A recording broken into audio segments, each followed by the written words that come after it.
Hi, I'm Avery Thompson. Before I get into my story, please like and subscribe if you're interested in hearing about how I've dealt with some major family drama. Trust me, you won't want to miss this ride.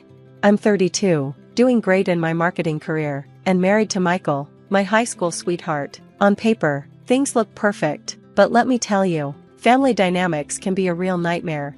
At our last family dinner, my mother-in-law, Barbara, looked at my dress and said, "Avery, darling, that dress is interesting." Her voice was dripping with fake sweetness. "I guess it's what's fashionable these days," she added. I forced a smile and replied, "Thanks, Barbara. It's actually a designer piece I got for a great price." Michael squeezed my hand under the table, his silent way of telling me to let it go, but it's hard to ignore years of subtle insults and coldness.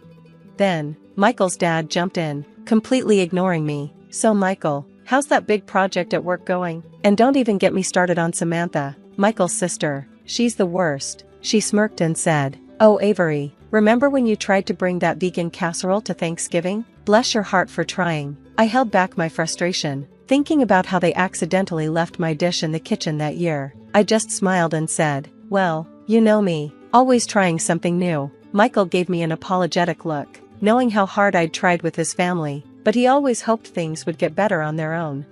Flashback to our wedding day. I was so excited to officially join the family. Barbara greeted me with a smile that didn't quite reach her eyes. "Welcome to the Petersons," she said. "I hope you'll fit in, eventually." 5 years later, I'm still waiting for that eventually. Back at the dinner, I excused myself to the bathroom, needing a moment alone. I stared at my reflection, giving myself a pep talk. "You're doing this for Michael," I whispered. "Stay strong." I returned to the dining room with a fake smile and asked, "Who's ready for dessert?" Trying to lighten the mood, Samantha rolled her eyes and said, "Some of us actually watch our figures, Avery." Before I could respond, Samantha's face twisted in pain. She clutched her side and gasped, I can't breathe." The room exploded into chaos. "Samantha," Barbara screamed, rushing to her daughter. "Call an ambulance," Michael's dad yelled, panic clear in his voice as Samantha collapsed to the floor. I froze, stunned by what was happening. Despite the years of cold treatment, seeing her like this hit me hard. I snapped out of it and shakily dialed 911. "It's going to be okay," I whispered, more to myself than anyone else. I heard myself saying, "Help is on the way," though I wasn't sure who I was trying to reassure. As we waited for the ambulance, the air was thick with fear and uncertainty. I couldn't help but wonder, would this crisis bring us closer together or push us further apart? The waiting room was a blur of white walls and the sharp smell of antiseptic. I couldn't shake the image of Samantha collapsing at dinner, despite our differences. I never wanted anything bad to happen to her. Michael was pacing back and forth, his face full of worry. A doctor in a white coat approached us. "I'm Dr. Chen. I have news about Samantha," he said. We all gathered around him, holding our breath. "I'm afraid Samantha has end-stage renal disease. Her kidneys are failing, and she urgently needs a transplant." The news hit us hard. Mrs. Peterson started sobbing, and Mr. Peterson's face went pale. "What are our options, doctor?" Michael asked, his voice shaking. "We need to find a suitable donor quickly," Dr. Chen replied. "Family members are usually the best match. I'd recommend testing all of you." The next few days were a whirlwind of tests and anxious waiting. One by one, the Peterson family was ruled out as potential donors. The atmosphere grew tense with each negative result. Then came the shocking news. "Avery, you're a perfect match for Samantha," Dr. Chen announced. The room fell silent, and I felt everyone's eyes on me, filled with a mix of hope and expectation.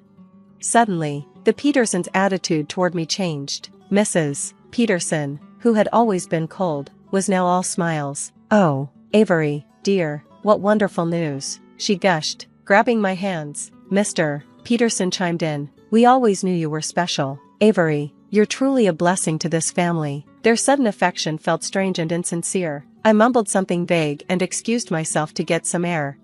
Later that evening, while I was getting coffee in the hospital cafeteria, Mr. and Mrs. Peterson cornered me. "Avery, we need to talk," Mr. Peterson said, his tone serious. "We know it's a big decision, but Samantha's life is at stake." Mrs. Peterson added, tears in her eyes, "You're part of this family now, and family takes care of each other." Mr. Peterson finished. "Michael would do the same for you in a heartbeat," Mr. Peterson said. their words making me feel trapped. I need time to think about this. It's a major surgery, I stammered. Time, Mrs. Peterson's voice rose. Samantha doesn't have time. Now, Mr. Peterson tried to calm his wife, before turning back to me. Just think about how this could affect your future with Michael. He's very close to his sister, you know. Their veiled threat hung in the air. I muttered something about needing to talk to Michael and hurried away, my head spinning. That night, as I pretended to sleep, I overheard Michael talking to his parents in the hallway. She just needs a little convincing, Michael said. I'll talk to her. Avery will come around. I'm sure of it. She has to. We can't lose Samantha, Mrs. Peterson hissed. Do whatever it takes, Michael. My heart pounded as I lay there. The family I had tried so hard to please was now plotting against me. I felt alone, scared, and utterly betrayed. The conversation left me in shock. I couldn't believe what Michael and his parents were planning. It was time to dig deeper into the family's past. I started with Samantha's medical records. It wasn't easy, but I managed to get them. What I found was shocking. Years of heavy drinking and drug use had destroyed her kidneys. The Petersons knew all along, but had hidden the truth, enabling her behavior. I reached out to Michael's ex, Sarah. Hey Sarah, it's Avery. Can we meet for coffee? I need to ask you something important.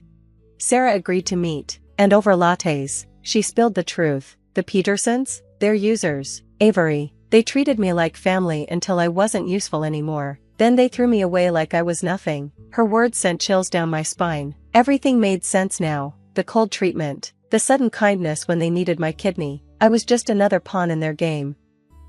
Next, I dug into the family business. After some creative digging, I uncovered a web of financial irregularities, and Michael's name was all over it. Confronting Michael was the hardest part. I laid out everything I'd discovered. What the hell, Avery? You've been snooping behind my back? Michael snapped. Can you blame me after what I overheard? I shot back. That was a private conversation, and what's wrong with wanting to save my sister's life? It's not about saving Samantha. It's about how your family has treated me for years. And now, suddenly, I'm their savior. You're being selfish. This is my sister we're talking about. Michael's face turned red.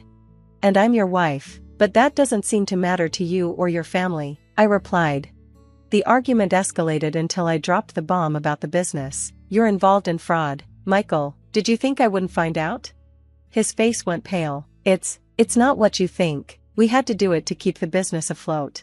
By breaking the law? By putting everything at risk? Michael stormed out, leaving me alone with my thoughts.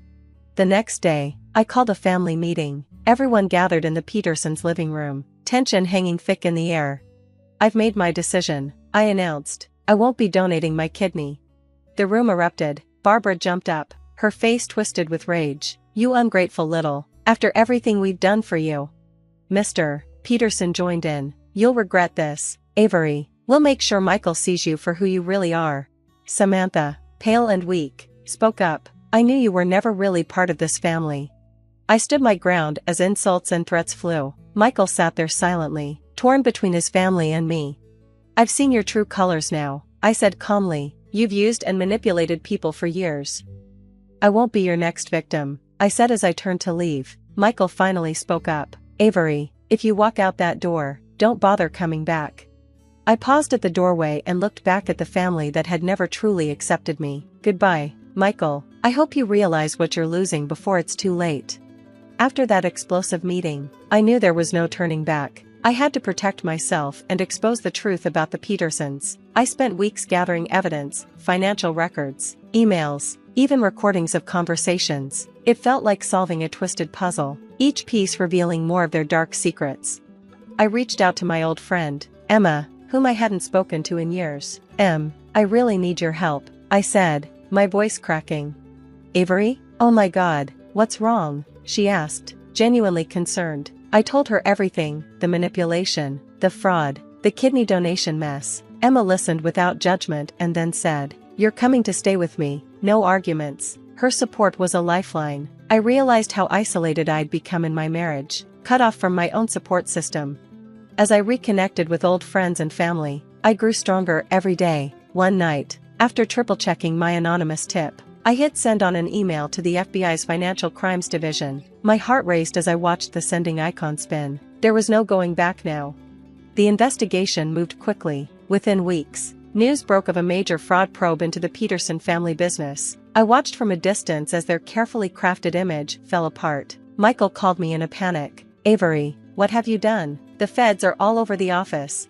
"I didn't do anything, Michael," I said calmly. "The truth is finally coming out."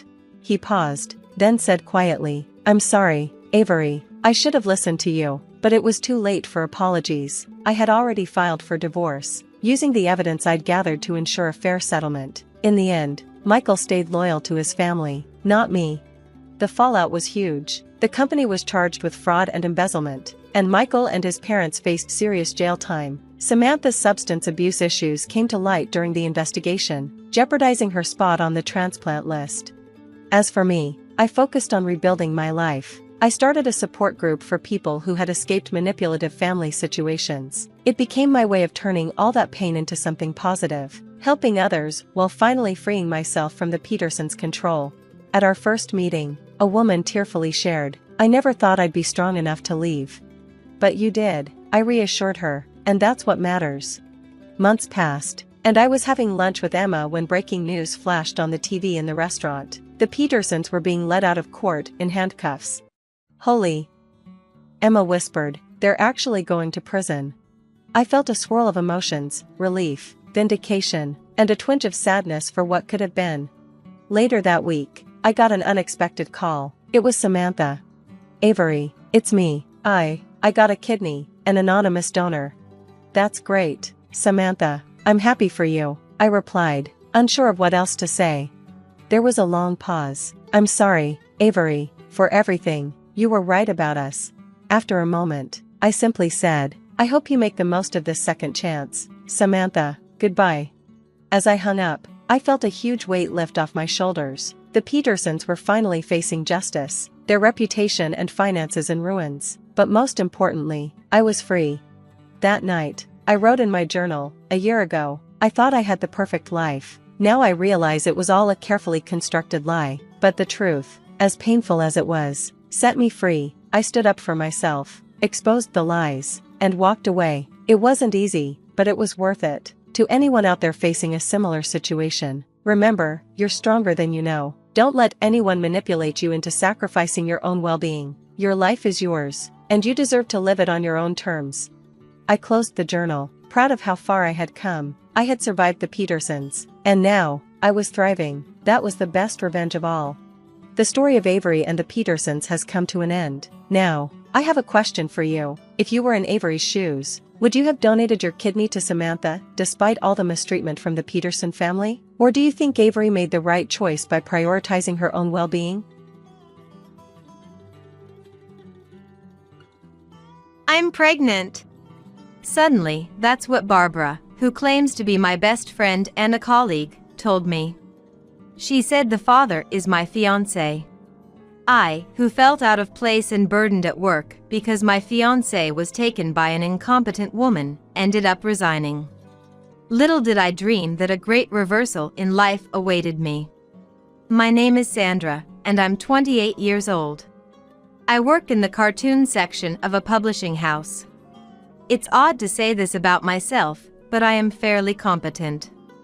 I handle 3 cartoon artists. One is a hit maker who's a star of the magazine, another is a veteran with enthusiastic fans. And the last one is a promising newcomer who seems capable of carrying the magazine's future. They all trust me with their manuscripts. The basic job of an editor is to assist the cartoon artists under their charge and ensure the manuscripts are finished by the deadline. This includes gathering materials, delivering them to the workplace, bringing refreshments to encourage the assistants, and sometimes brainstorming ideas together. Being a cartoon artist means creating worlds with just a pen and giving dreams and hope to the readers, I believe. Actually, I used to draw cartoon during my student days. I had a dream of becoming a cartoon artist, but realizing I lacked the talent, I decided to help bring cartoon to the world by becoming an editor. Sandra really loves cartoon, says Donald, my colleague and boyfriend. We've been dating for about 2 years now, and we're talking about getting married soon, so he's practically my fiancé. It's not a job where sitting from 9 a.m. to 5 p.m. is enough if a cartoon artist I'm in charge of contacts me. I often have to rush over outside of normal hours, so it's hard to match schedules with regular office workers. That's why dating Donald, who's also in editing, is convenient. Though it's tough to find time for dates. Sandra is lucky with her charges. That's Barbara speaking, another colleague from the same batch. She used to edit for a girls' cartoon magazine at the same publisher. But after being disliked by a female cartoon artist she was in charge of, she had to change departments. While it's true that cartoon artists can be difficult or eccentric, in this case, I think Barbara was the problem. She's often late, full of excuses, and quick to blame others. Still, because she looks cute and seems modest and quiet, it was suggested that she might do better handling male cartoon artists for a boys' magazine rather than female ones for a girls' magazine. Which is how she ended up in my department under circumstances that might be frowned upon nowadays. Maybe I'm lucky, but I also put in the effort. I want to help create good cartoon. Barbara, do you even know the food preferences and hobbies of the cartoon artists you handle? But I bring them trendy sweets and stuff. It's not about what's trendy. You need to bring what they actually like. Some people don't like sweets, you know. Even though I lined up to buy it, I get told, I've mentioned before I don't like sweets, haven't I? Let me guess, you bought that Mont Blanc the other day because you wanted it yourself. And just picked up something extra for the cartoon artist? Prioritizing yourself over your charge, what's that about? That's fine, isn't it, just this once? Not fine at all. Buying what you want and then just getting something extra as a courtesy. And then using that as an excuse to line up during work hours. Well, not everyone is as passionate about their work as Sandra. I wish I had a cute girl like Barbara to handle. Someone said, making me feel down. Donald. I didn't like their unserious attitude towards work. Yet, since they were the only batchmates I could speak openly with, we often went out for drinks. Barbara prefers older men. She says her boyfriend is almost 20 years her senior. I lost my dad when I was little, so I guess I'm drawn to older men. They're kind and calm, and I don't get girls who date guys their own age. Hey.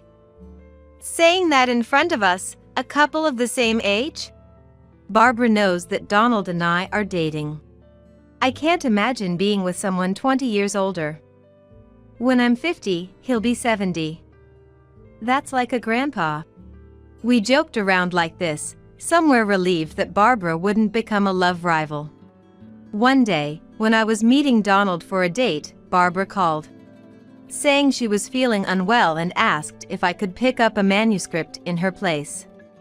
I could have refused, but the cartoon artist Barbara was handling was actually someone I'd been personally supporting since their debut. Paul is a mid-30s male comic artist with talent but hasn't been blessed with a hit series. I had to cancel my date with Donald to pick up the manuscript. Ah? You must be Sandra, right? What happened to your usual person? I was happy that he remembered my name even though I had never handled his work before. Barbara is unwell, so I came to pick up the manuscript instead. Ah, she often seems to be in poor health, doesn't she? Is she frail? Is she okay? I had never heard that she was physically weak. It seems there are times she's refused requests using her poor health as an excuse. Hearing stories about messed up autograph session arrangements. Her bringing a fan letter that arrived 6 months ago, or bringing an apple pie for Paul despite his apple allergy made me frustrated. The other day, I asked for photos for reference, and she emailed me blurry photos found on the internet. If that were enough, I wouldn't have bothered asking. The teacher sighed. I apologized on behalf of her and promised to give her a stern warning. Is my comic unpopular because it's not that great? He said something so sad. I've been a fan since your debut work. I even buy your books and line them up on my bookshelf. To which I confessed. Paul was delighted and said, Really? Then I'll draw your favorite character for you. And he carefully drew my favorite character in my notebook. I was so happy I forgot my anger at Barbara. But she's so analog these days, wants analog materials, and it's weird she sends fan letters by mail. When I firmly scolded her, she didn't reflect, but insisted she was not to blame. There are still many people who prefer analog. There are plenty of fans who handwrite letters filled with their feelings.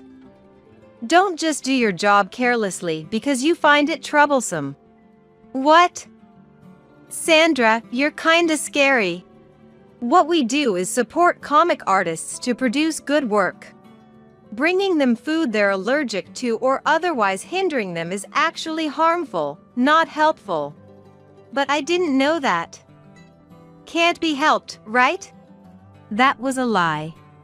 Paul had said he informed her clearly. Then Donald arrived and joined the conversation. What's going on here? Some kind of fight? Donald. Sandra's being really harsh. She whimpered to him with a voice pretending to cry, but without any tears. Barbara, did you make a careless mistake again? It's not about being careless. I'm talking about an attitude towards work. We don't need an editor who troubles the comic artists. Hey! That's too much. Don't judge people by your own standards. I never thought my fiancé would take her side. Looking back, I think this was when our relationship began to deteriorate. Our views on work and our priorities were different. I should have ended things quickly, but perhaps I still had feelings or thought it could be fixed, so I couldn't let go of Donald. Afterwards, Barbara was removed from handling Paul's work. Because Paul had asked the editor-in-chief if his editor could be changed, but out of misplaced consideration. They didn't tell Barbara the truth, so she believed I had snitched on her to the editor-in-chief. How awful! Snitching to the editor-in-chief. I just warned you. I didn't snitch. Why am I being replaced then? That you're taking over proves it. Indeed. Paul had requested the editor-in-chief for me to take over if possible. While this was very pleasing, it only fueled Barbara's belief that I was responsible for her being replaced.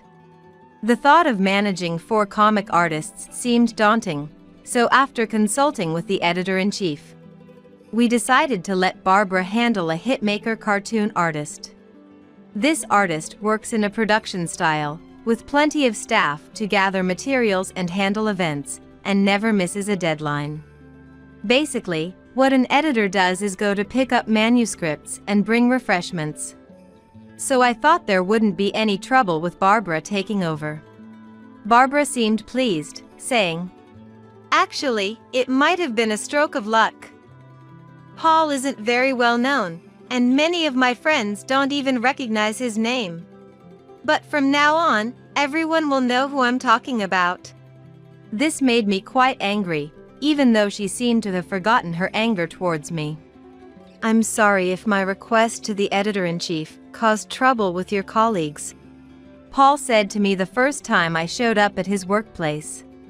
I don't know how the word got out, but such news spreads quickly. No problem. I'm happy to be assigned. I'll work hard to make up for all the trouble Barbara caused. Please let me know if there's anything you need. When I say that. Thank you. I'm sorry to bother you so quickly, but could you please find me an assistant? I asked Barbara a long time ago. I said, thinking it's unbelievable how little work she did. I arranged for someone who could draw in Paul's style and wouldn't disturb the workplace atmosphere too much. since he is single and meals during work mostly consist of delivery, including for the assistants. I arranged for someone to prepare meals, and I also cooked when I visited. With no manager to handle day-to-day tasks, I took on as many of those duties as I could. It's a huge help. You get perfect materials when I ask, and I've gotten much more time to draw. I was pleased to be appreciated. Originally, Paul's work, while not flashy, had a unique worldview and humor, garnering many passionate fans.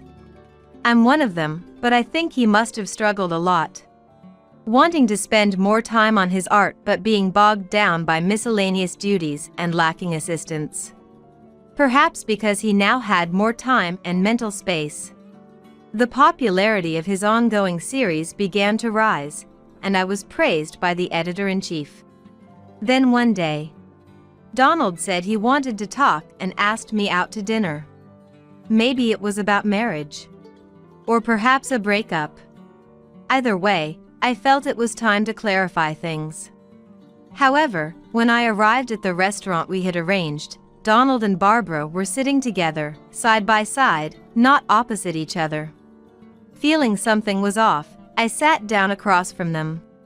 "Sandra, I'm pregnant," Barbara said as soon as I took my seat. "Huh? It's Donald's child." What about the older guy you were dating?" "Ugh, we broke up a long time ago." Barbara leaned into Donald, who was sitting beside her. "But I thought you weren't interested in guys your own age."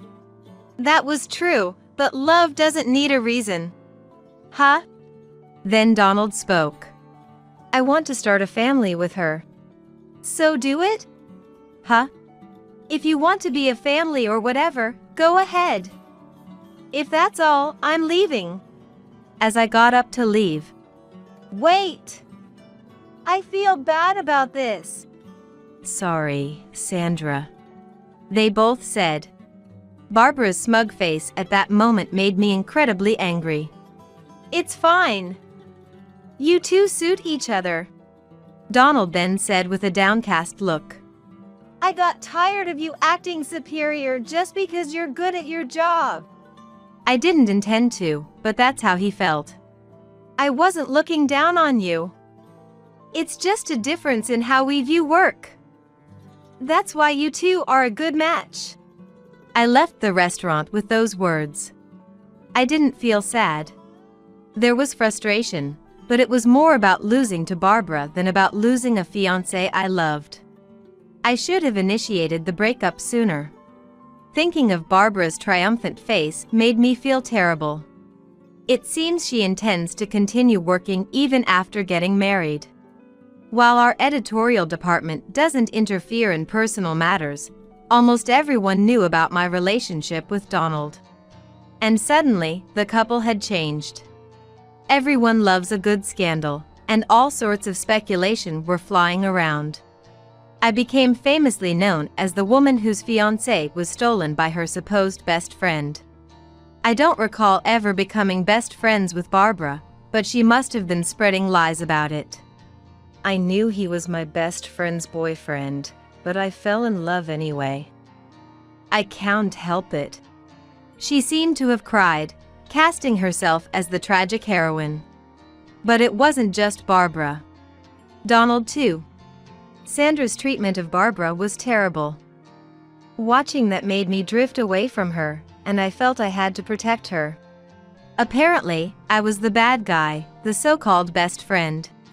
According to them, I harassed Barbara at work, took away the comic artist she was in charge of, and drove my fiancé away. Though I think those who know my work ethic didn't believe even half of it, I felt uncomfortable nonetheless. And I had to face those two every day. "Sandra, I'll give you an invitation to our wedding. You'll attend as a colleague, won't you?" When Barbara handed me the invitation, I decided to quit. "I won't be your colleague anymore, so I won't attend." With that, I submitted my resignation letter to Charles, the editor-in-chief. Charles tried to persuade me to stay, suggesting we talk in a private room. I love this job and I adore the comic artists I work with. But it's too painful to continue working here under these circumstances. Then Charles said to me, honestly, it's more of a problem if you quit than if those two do. Would you reconsider? Obviously, those two weren't highly regarded. Thank you for your kind words, but I need some time to relax my mind and body. I refused, and proceeded to inform the comic artists I was handling about my resignation, bringing them refreshments. They were all sorry to see me go, and some even said they wanted to work with me again if I switched to another publisher after their current series ended. Paul, thinking he was the reason for my resignation, apologized more than was necessary, making me feel guilty. I was also delighted to work with you, Paul. It's a real shame. I genuinely felt that way, wishing I could have helped more as his popularity was on the rise. Then, Paul said, if you haven't decided on your next job yet, would you consider, if you're okay with it, doing something like being my manager? What? Since you took over, it's been much easier to work, and I've gotten used to it. I think I can't manage without you. I can pay you the same amount you're earning now. But if you were earning a lot, maybe I can't afford it. His proposal was hesitant but heartfelt. And since he was a comic artist I greatly admired. I'd be delighted. If you're okay with me, I'd love to help out. And so, I became his manager. My salary turned out to be much less than Paul had feared, so there was no issue. Paul might seem laid back, but he never compromises on his cartoon. Working together, his love for cartoon and his own creations became even more apparent, and I grew to like him even more. The person who took over my role was a male colleague I had helped when I was new, surprised to learn I had become a manager. He mentioned understanding why Paul's work had been going so well lately. He said he wouldn't say anything, but eventually, my former company would find out I was working with Paul. I knew that, it's a small industry, but I didn't mind. My only concern was to continue creating great work with Paul. One day, he said excitedly, "Hey, Sandra.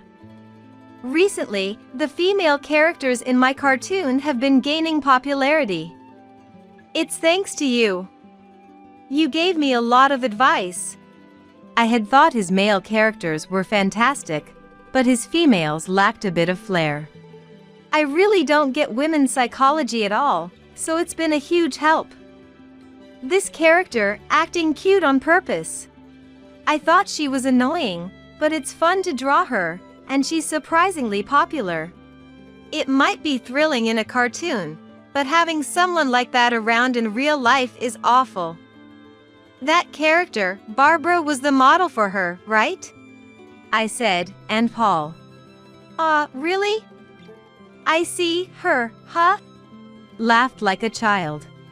This girl character is based on Sandra, right? No, not at all. I'm not that cool. She's more like an ideal woman. Really? I've always thought this character resembles you and is wonderful. That's why I put a lot of effort into drawing her. I was happy to know he saw me that way, and it felt almost like a confession. Does that mean you think I'm wonderful? Did I say something like that? Oh, I did. Sorry, that's creepy, isn't it? He apologized, looking downcast, which I found endearing. Not at all. I love your cartoon, but I also admire and love everything about your work ethic and you. Paul might look geeky, but to me, he was infinitely more wonderful than Donald ever was. Book sales were booming, and an anime adaptation had been decided. The media coverage and interviews increased. As a manager, these were happy problems to have. I had almost forgotten about Donald and Barbara, but I had business at the editorial office. Right, those two got married. Thinking this, I went to the editorial office and saw Barbara, noticeably pregnant. Ah, long time no see. I greeted her cheerily, but she just glanced at me and walked away. After handing over some legal documents to the editor-in-chief and being invited, we moved to the cafe. It's been tough since you left. The editor-in-chief sighed. The hitmaker comic artist Barbara was handling got furious. What? The one who's supposed to be stable no matter who handles him? I was surprised. It turns out she upset him by asking, "Why don't you switch to digital drawing? Everyone's doing it these days." Regarding the few tasks she had, like picking up manuscripts and bringing refreshments. I've apologized many times, and now I'm handling him. Barbara is sorting documents, but even that's not going well. But you can't fire someone just because they're incompetent at their job. She's all set to take maternity leave and parental leave. Charles sighed again. Donald's reputation isn't great either. I had him take over the veteran comic artists you were managing, but everyone compares him to you, saying he's not as considerate or fast. I keep getting complaints, he said, looking dejected. I felt sorry for him, but there was nothing I could do. I was relieved to hear that the newcomers were being handled by capable people. On my way out, I passed by the document room and saw the two of them talking, obviously not working. Not working after all. Donald noticed me. Long time no see. You're doing well, aren't you? And said with a defeated look. Yes, I am. With the anime and possibly a game adaptation, it's busy but fulfilling.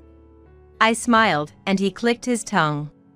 I couldn't believe I was once engaged to such a man. Oh, by the way, I'm getting married to Paul. I'll be supporting him as a manager and a partner from now on.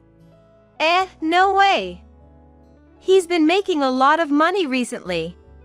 Barbara reacted to that, which was disappointing. Neither of them had a word of congratulations to offer.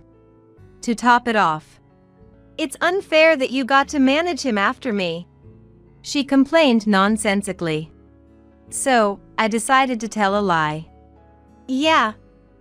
We're planning a grand wedding and honeymoon around the world.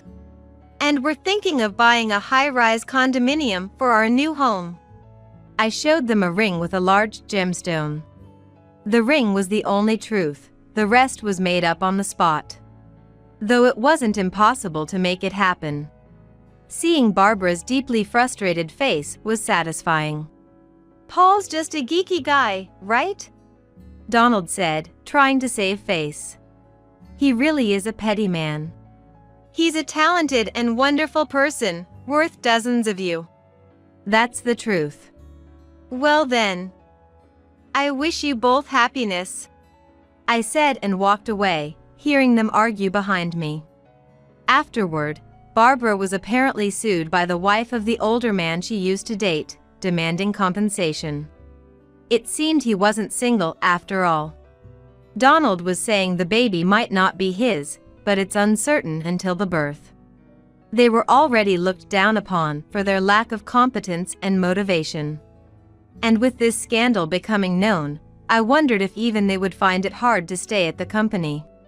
But considering their shamelessness, it's hard to say. Either way, I can't imagine a bright and joyful future awaiting them. A lavish wedding, a reception, a trip around the world, and a high-rise condominium, huh? Shall we make it all happen? Paul said, laughing after hearing my story. You're not one for showy public displays, right? The idea of traveling the world is tempting, but it would mean taking a long break from the series, and I don't want to disappoint the readers.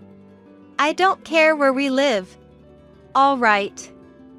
Then, once this series ends, let's take a super long vacation and travel the world. Let's. And we'll take lots of photos for reference. You really are the ideal editor. But from now on, it's okay to be a more selfish wife, Paul says. Just imagining the world with cartoon makes me happy, but becoming any happier might just ruin me. It's like a miracle. Then the house is mine. If you have a complaint, let's get a divorce. Just after Dad Adam had passed away, my husband Cody was gleefully boasting about having changed the house's title into his name, which made me dizzy. Changing the title like that shouldn't be so easy. I thought maybe Cody was misunderstanding something. Then we can get a divorce, but won't you regret it? Cody, not expecting me to agree to a divorce so easily, let out a dumbfounded huh? I won't. With an expression as if to say, "Are you stupid?" Cody replied. I see. He won't regret it. Then, I won't hold back. Don't come crying to me later. I scoffed at Cody's naivety in my heart. My name is Regina. I'm 35 years old and work as a civil servant. Being serious by nature, it's quite fitting that I landed a job as a civil servant. When I passed the civil service exam, my parents were delighted. That's because Dad always told me to choose as stable a job as possible. Whether being a civil servant is absolutely stable is debatable nowadays, but so far, there haven't been any problems, and I feel like I can continue this job. There was a reason Dad wanted me to have a stable job. After graduating from college, my dad joined a startup company. Filled with enthusiasm for his upcoming professional life, he dived into a company with just 10 employees, hoping to improve his skills. However, surviving as a company for even a few years is quite challenging.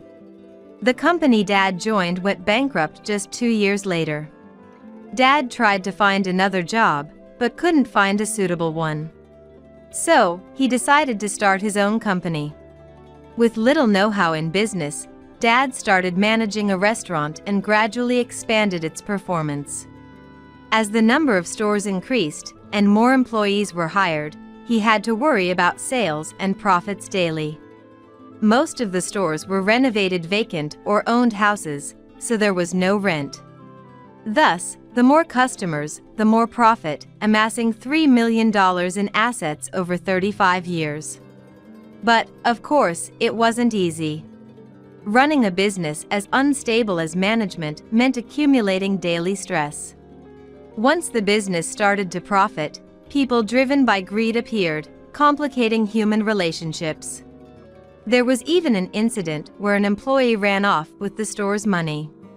Building assets is not straightforward. That's probably why Dad wanted me, his daughter, to live comfortably without going through the hardships he faced. I'm satisfied with being a civil servant, a job that fits my personality well. Though not wealthy, I can lead a normal life without issues. That's why I thought the best was to continue living peacefully. Tomorrow night I'll be late. Don't wait up for dinner. How many times has Cody said this? As I was washing the dishes after dinner, I dried my hands with a towel and turned to ask. Again? Is there that much overtime at the factory? It's our busy season. Cody works in a factory making semiconductors, doing line work. 18 years have passed since he started this job right after high school graduation. Processing parts that come down the line for 8 hours a day is indeed hard work. I could never do it, but for Cody, it seems easier than a job that requires thinking. Right. Semiconductors have been in short supply recently. Must be tough. Yeah. So, I'm sorry, but I think I'll be late for a while. Okay. Good luck. Lately, coming home late has become the norm, and sometimes he doesn't return until the date changes. I can't imagine he's working that late, so he must be going out for drinks after work. While I understand the desire to soothe a tired body with alcohol, it seems to be happening too frequently. But I can't possibly say such a thing to Cody. Telling him not to go out for drinks when he's already exhausted from work might make him angry. Fortunately, the drinking money should come from Cody's allowance, so it wasn't too much of a problem. As I watched Cody go to the bedroom, I rolled my shoulders. They've been stiff lately. The stress of living past each other is probably making me tense up. I tell myself not to take things too seriously. I met Cody when I was a sophomore in high school. He went to a nearby boys' school and approached me during a cultural festival. He was a year younger and asked for my contact information. Initially hesitant, I gave in after his persistent pursuit. Why he was so interested in me, a girl whose only trait was being serious, was a mystery. But embarrassingly, he said it was because he liked my looks. Cody seemed frivolous at first, which worried me, but I soon found out he was surprisingly devoted. And I quickly grew fonder of him than he was of me. Even after graduating high school, with Cody working in me going to university and becoming a civil servant, he remained my boyfriend. We got married when I was 27. Unfortunately, we haven't been blessed with children since then. I think it might be too late now. But I'm okay with it just being the two of us. If I can continue living with Cody, who hasn't changed since we met, that's enough for me. Cody probably feels the same. During our busy yet tranquil married life, I received a call on my mobile phone. Hello? Hello, Regina? Oh, good. Are you at work right now? Yes, but what's up? It must be something urgent for Mom to call in the middle of a weekday. I asked what happened. It's serious. Adam collapsed, and after some tests, they say it's colorectal cancer. Cancer? No way. Hearing the word cancer from Mom, I couldn't believe my ears. There had never been any cancer patients in our family. But Dad, being a business owner, had indeed neglected his health checkups. So, it wouldn't be strange if he had been sick without realizing it. It's true. It's quite advanced. That can't be. But cancer is curable these days, isn't it? The thing is, given Adam's condition, he might only have a few months left. A few months? That can't be. I wanted to believe it was impossible. But Dad was only 60, young, and it made sense if the cancer was progressing rapidly.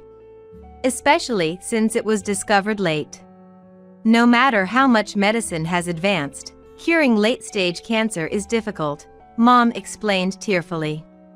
Understood. I'll come home for a while. I'll let Cody know too. Thank you, Regina. Dad is very important to me. There was no way I wouldn't rush to his side in a crisis. Cody would understand. That day, I finished work unsettled and went home. Cody was home early for a change, and seeing my pale face, he asked, "What's wrong? You look upset." Cody was drinking beer on the sofa. I told him everything Mom had said. And I asked if it was okay for me to go home for a while. That's tough. Understood. Stay by Adam's side. Thank you. But I won't be able to cook for you. No worries. I've been getting home late from work anyway. I'll eat out. Make sure you eat something nutritious once in a while. I know. Cody listened to me calmly, which was a relief. Feeling reassured, I started preparing for my return home tomorrow. As bedtime approached and I was about to enter my room, I heard Cody talking on the phone in his bedroom. It seemed he was on a call with someone. I didn't intend to eavesdrop, but I stopped when I heard a word that caught my attention. It seems he's about to kick the bucket soon. Can you do something about that thing we discussed before? Kick the bucket. Was he talking about Dad? Yes, I see. Thank you, I appreciate it. I couldn't tell whom he was talking to or what exactly they were discussing, but it was clear they were talking about Dad. But why would he say such a thing? I had never heard Cody speak ill of Dad. They weren't particularly close, but he wasn't heartless enough to not care about Dad's condition. Yet, Cody seemed indifferent about Dad's situation. And though Dad was terminally ill, he was still alive. Discussing Dad's posthumous matters with a stranger was unthinkable. For the first time, I felt suspicious of Cody. After that, my doubts about Cody never faded. "Take care," he cheerfully saw me off to my parents' home, but I couldn't stop worrying about what Cody had said on the phone. Cody was up to something. When it comes to Dad, it's about money. I never told Cody how much Dad's assets were. I thought talking about money might lead to trouble. We could discuss the inheritance when the time came. It's not time yet. Not that I was hiding it, but I didn't think it was necessary to talk about. But what if Cody knew about Dad's assets? And what if he was after that money? No, I should stop overthinking. Trying to shake off the bad thoughts, I took care of Dad and enjoyed our small talk. Thank you, Regina. Tamara, I'm a lucky man. Don't be so formal. You don't need to say that. It's too early to be thankful. While Mom and I tried to dispel the gloom with laughter, only Dad smiled knowingly, squinting his eyes. That life with Dad ended too soon, 3 months later. Both Mom and I were unprepared for such an abrupt farewell. During the funeral, I was stunned, unable to accept the fact that Dad was no longer with us. On the contrary, Cody seemed alive and well, and I couldn't help but wonder. It was about a week after the funeral when my heart finally settled. As I was drinking alone in the living room, Cody came in. "Ah, finally, all the hassle is over," he said coldly, crossing his arms behind his head. "Hassle?" "Yeah. I was hoping Adam would kick the bucket soon, but when he did, the funeral and everything was a lot of work." "Hey, that's no way to talk. A person has died, and that person is my dad. How can you say such a thing?" I leaned in, incredulous at Cody's words, and retorted. Just as I thought. Cody had been hoping Dad would pass away sooner. I remembered Cody talking about Dad on the phone with someone. What was Cody's aim? "So, when do I get the inheritance? The Regina family is super rich, right? I know there's a lot of inheritance waiting." That's when I finally understood Cody's intentions. I never thought Cody was after Dad's assets.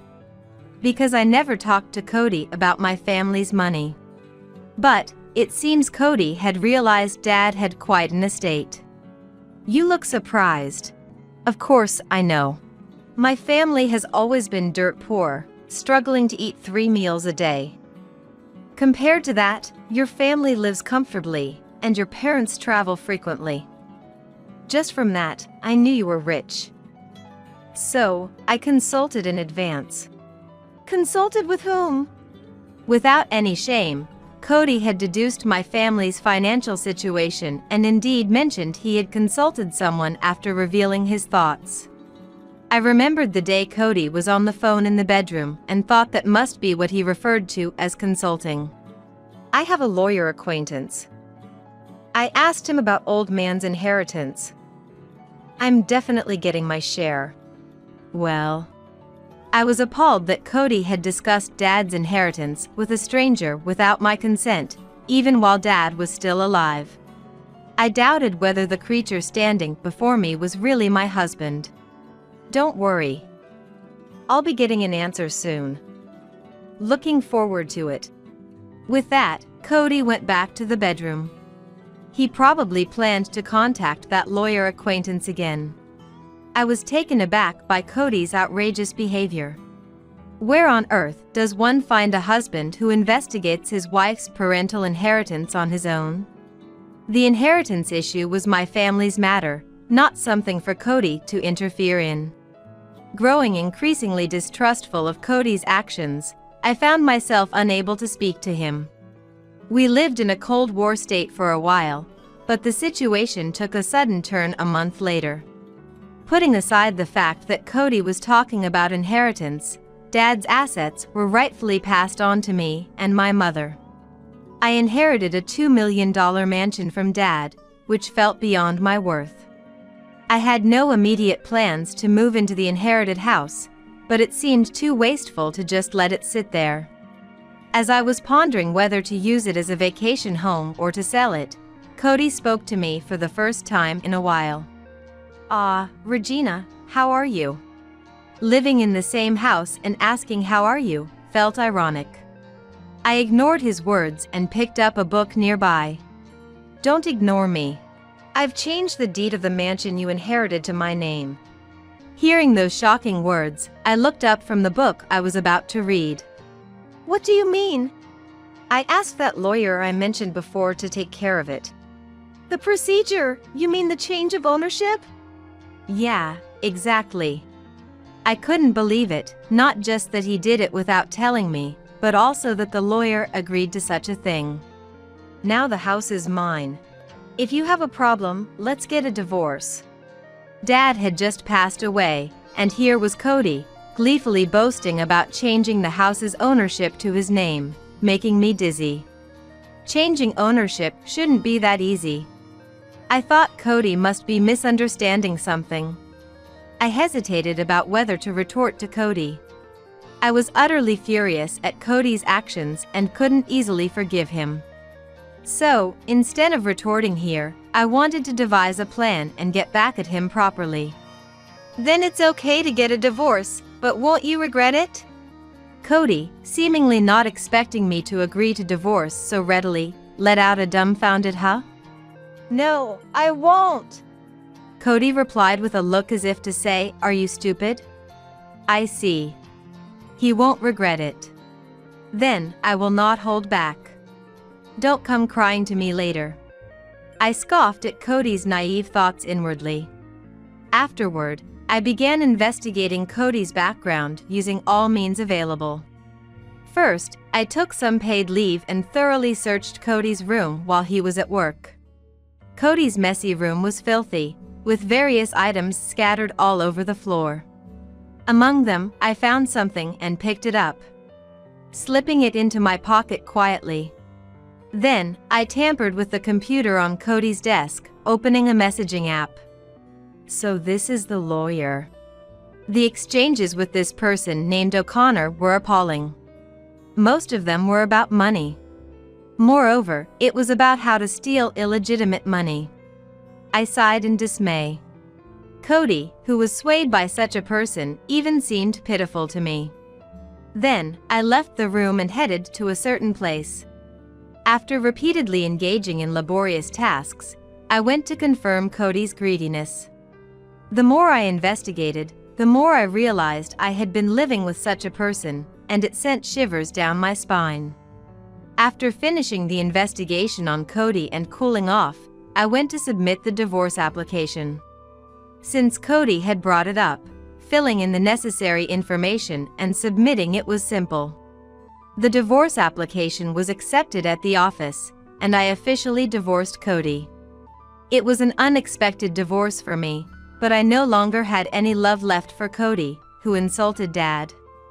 The Cody I once knew was no more. Investigating revealed that Cody was a terrible man. Submitting the divorce application, the house was no longer mine.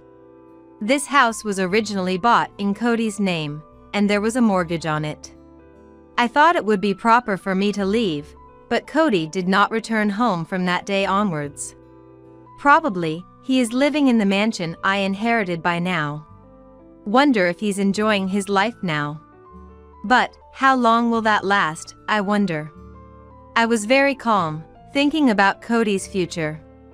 And then, 3 days later, Cody finally appeared before me. Regina, you've already submitted the divorce application. As he entered through the front door, he asked with an anxious voice. Cody's sudden return and rude question made me reply with a what? So, are we divorced now? Cody raised his voice, seemingly in quite a panic. Yes. I submitted it 3 days ago. So now, you and I are strangers. What? A look of despair spread across Cody's face. Despite Cody being the one who asked for a divorce, he looked at me as if I were to blame. Why would you do something so selfish? Selfish? You were the one who said we should get divorced, didn't you? What's this all about now? Faced with my logical response, Cody fell silent for a moment. I had a hunch why Cody was suddenly blaming me for the divorce. Regina, please. Marry me again, otherwise This time, Cody slumped to the floor, kneeling and looking downhearted. I asked him with a look of pity. Oh, why? What happened? I pretty much knew what had happened, but I decided to feign ignorance and ask anyway. Just now, debt collectors came to my place. I called O'Connor, but it seems he's changed his number, and I can't reach him at all. I sent messages, but they're not being read. That guy, he tricked me. O'Connor was the so-called lawyer Cody mentioned. Cody's story was disjointed, but I had the gist of it. I had guessed what Cody had been up to when I searched his room. Ah, so you've been gambling all this time. I found all sorts of betting slips and bingo hall receipts in your room, and I even checked with the nearby poker room about your visit history. You've been going there for about a year, haven't you? That's why you ran out of money, right?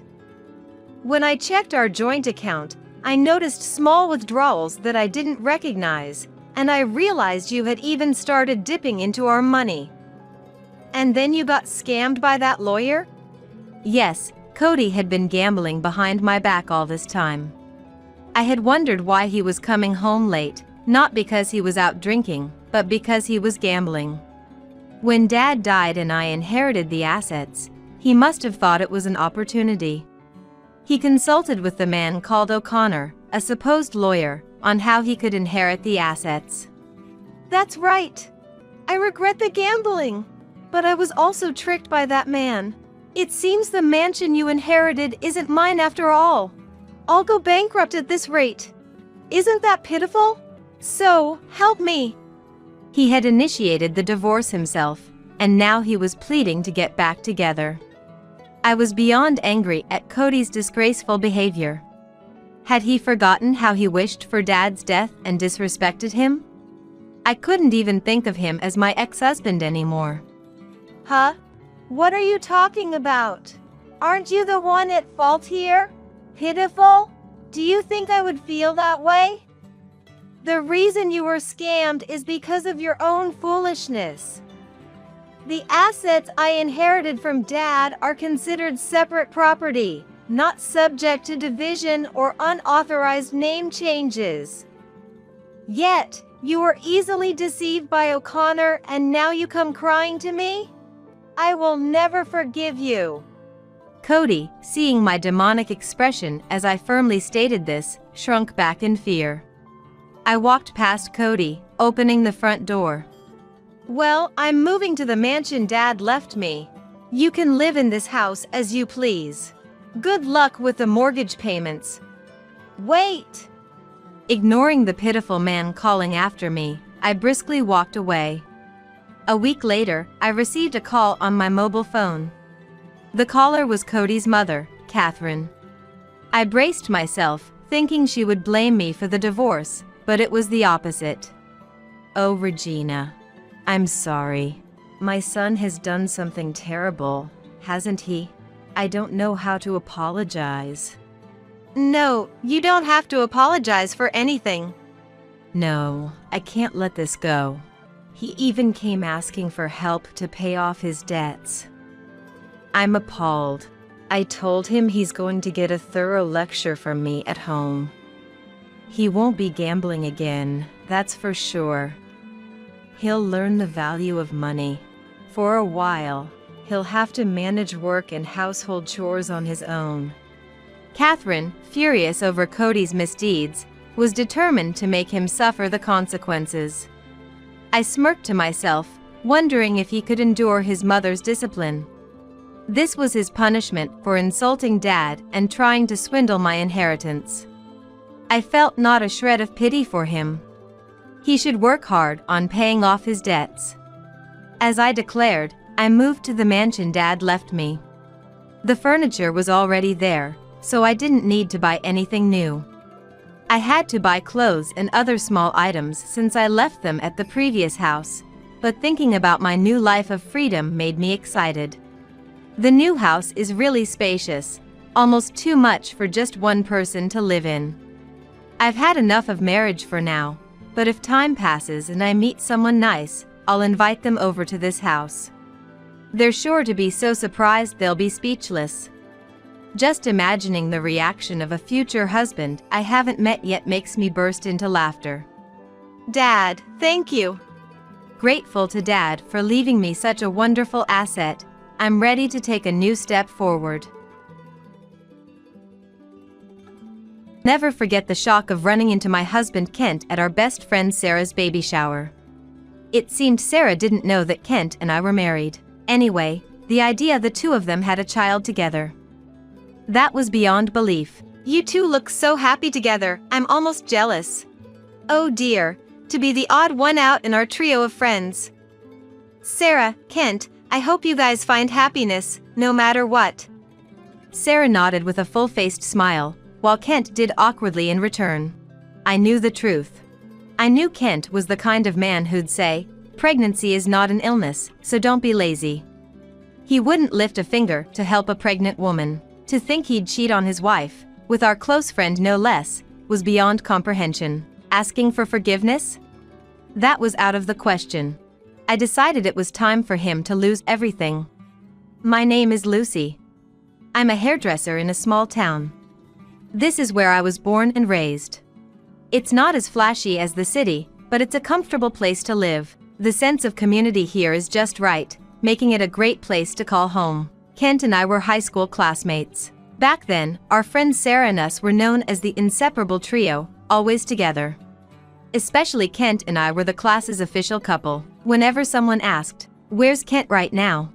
I could answer precisely, often teased, "You're going to make a great wife someday." The third member of our trio, Sarah, was always plugged into her earphones, listening to British music or the radio, dreaming of England.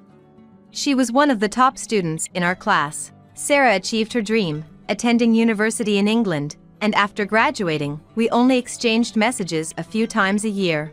After graduation, I went to vocational school and became a hairdresser.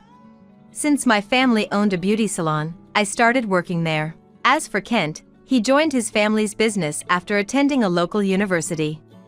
That company sold beauty products like shampoo. Interestingly, the company was a business partner of my family's salon. The connection was another reason our relationship was often the subject of playful comments. Kent was reserved, not much of a talker, the opposite of talkative me. Yet strangely, we got along well, and our relationship from high school led to a marriage without a formal proposal. We bought a house in the city, started a new life in a spacious home. Sometime after our marriage, I became pregnant. Overjoyed to be carrying Kent's child, I happily shared the news that night. Kent, guess what? I'm pregnant. I was eagerly waiting for his joyous reaction, but what I got was anything but enthusiastic. "Oh, is that so? Aren't you happy?" Silently, he started fiddling with his mobile phone, searching for due dates and birth stories. "The baby will be here next year. Make sure you wrap up your work by then." "Is that all you have to say?" "What else is there to say?" "I guess nothing." I was honestly disappointed with his attitude, but soon, I found myself in a situation that left no room for such concerns. My first pregnancy was tougher than I had imagined. I used to work full-time, but sudden bouts of illness and doctor's appointments often made it difficult. Reluctantly, I decided to take maternity leave earlier than usual and focus on my health. However, Kent was unsympathetic to my condition. He searched the standard duration of maternity leave on his mobile phone and confronted me with it. "Aren't you taking off too early? Our income will soon decrease." "My job is physically demanding, and everyone's health conditions are different. Besides, my mom said she'd handle the salon while I'm away." "Pregnancy isn't an illness, so don't be coddled. If you're like this, our child won't amount to much." He would even say such things, even though it's his child too. If it's my child, it has to be excellent. You need to make an effort too. If you become a lazy housewife, I'll divorce you right away. You've been slacking off with the housework, haven't you? The meals are sloppy, and the house is a mess. I just can't manage it all right now. I have a limited diet. Can't you at least prepare your own meals? In fact, he was completely reliant on me for household chores. Growing up in a family business, I was accustomed to housework from a young age.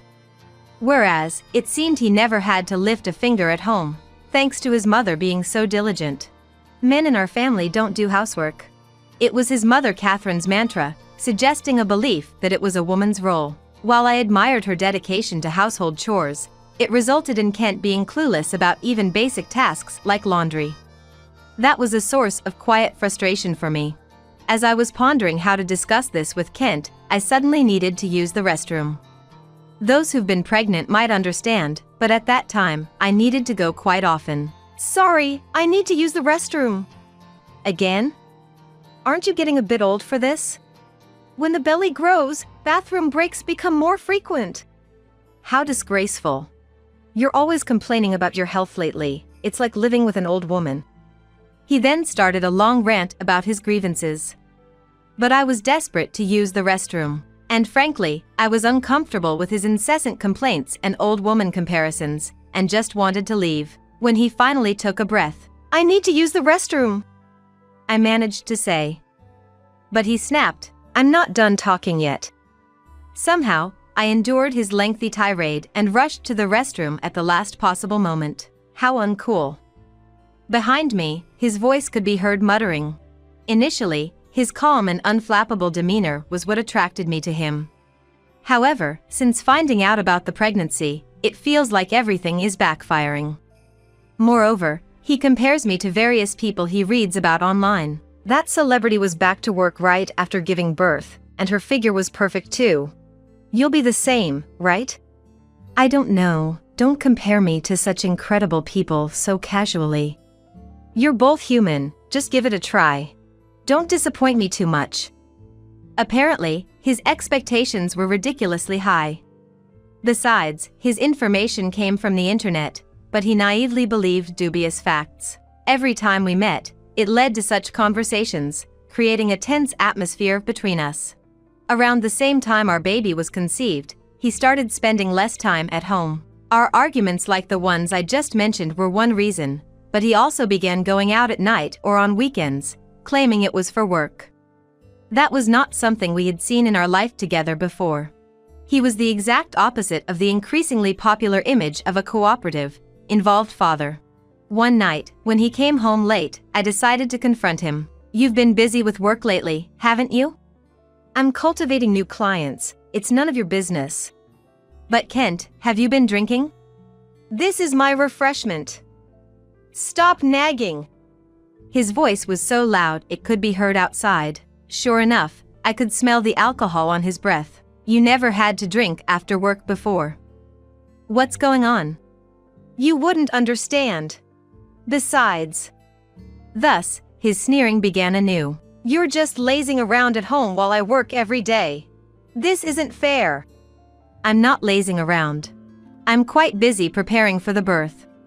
That's no excuse to neglect the household chores. You don't even put on makeup anymore. It's like you're using pregnancy as an excuse to abandon your femininity. That's terrible. Holding back tears, I went to put his bag on the shelf, when something small fell to the floor with a clatter. What are they? Wireless earbuds? I picked them up casually and studied them closely. They were small, shaped like earrings, and in a cute pink color that many women would like. Don't touch my bag without permission. That's an invasion of privacy. I always do this. But Kent, you don't usually use earbuds, right? If they're lost, we should return them. That's for me to worry about. Just focus on your chores. Why can't you even manage that properly?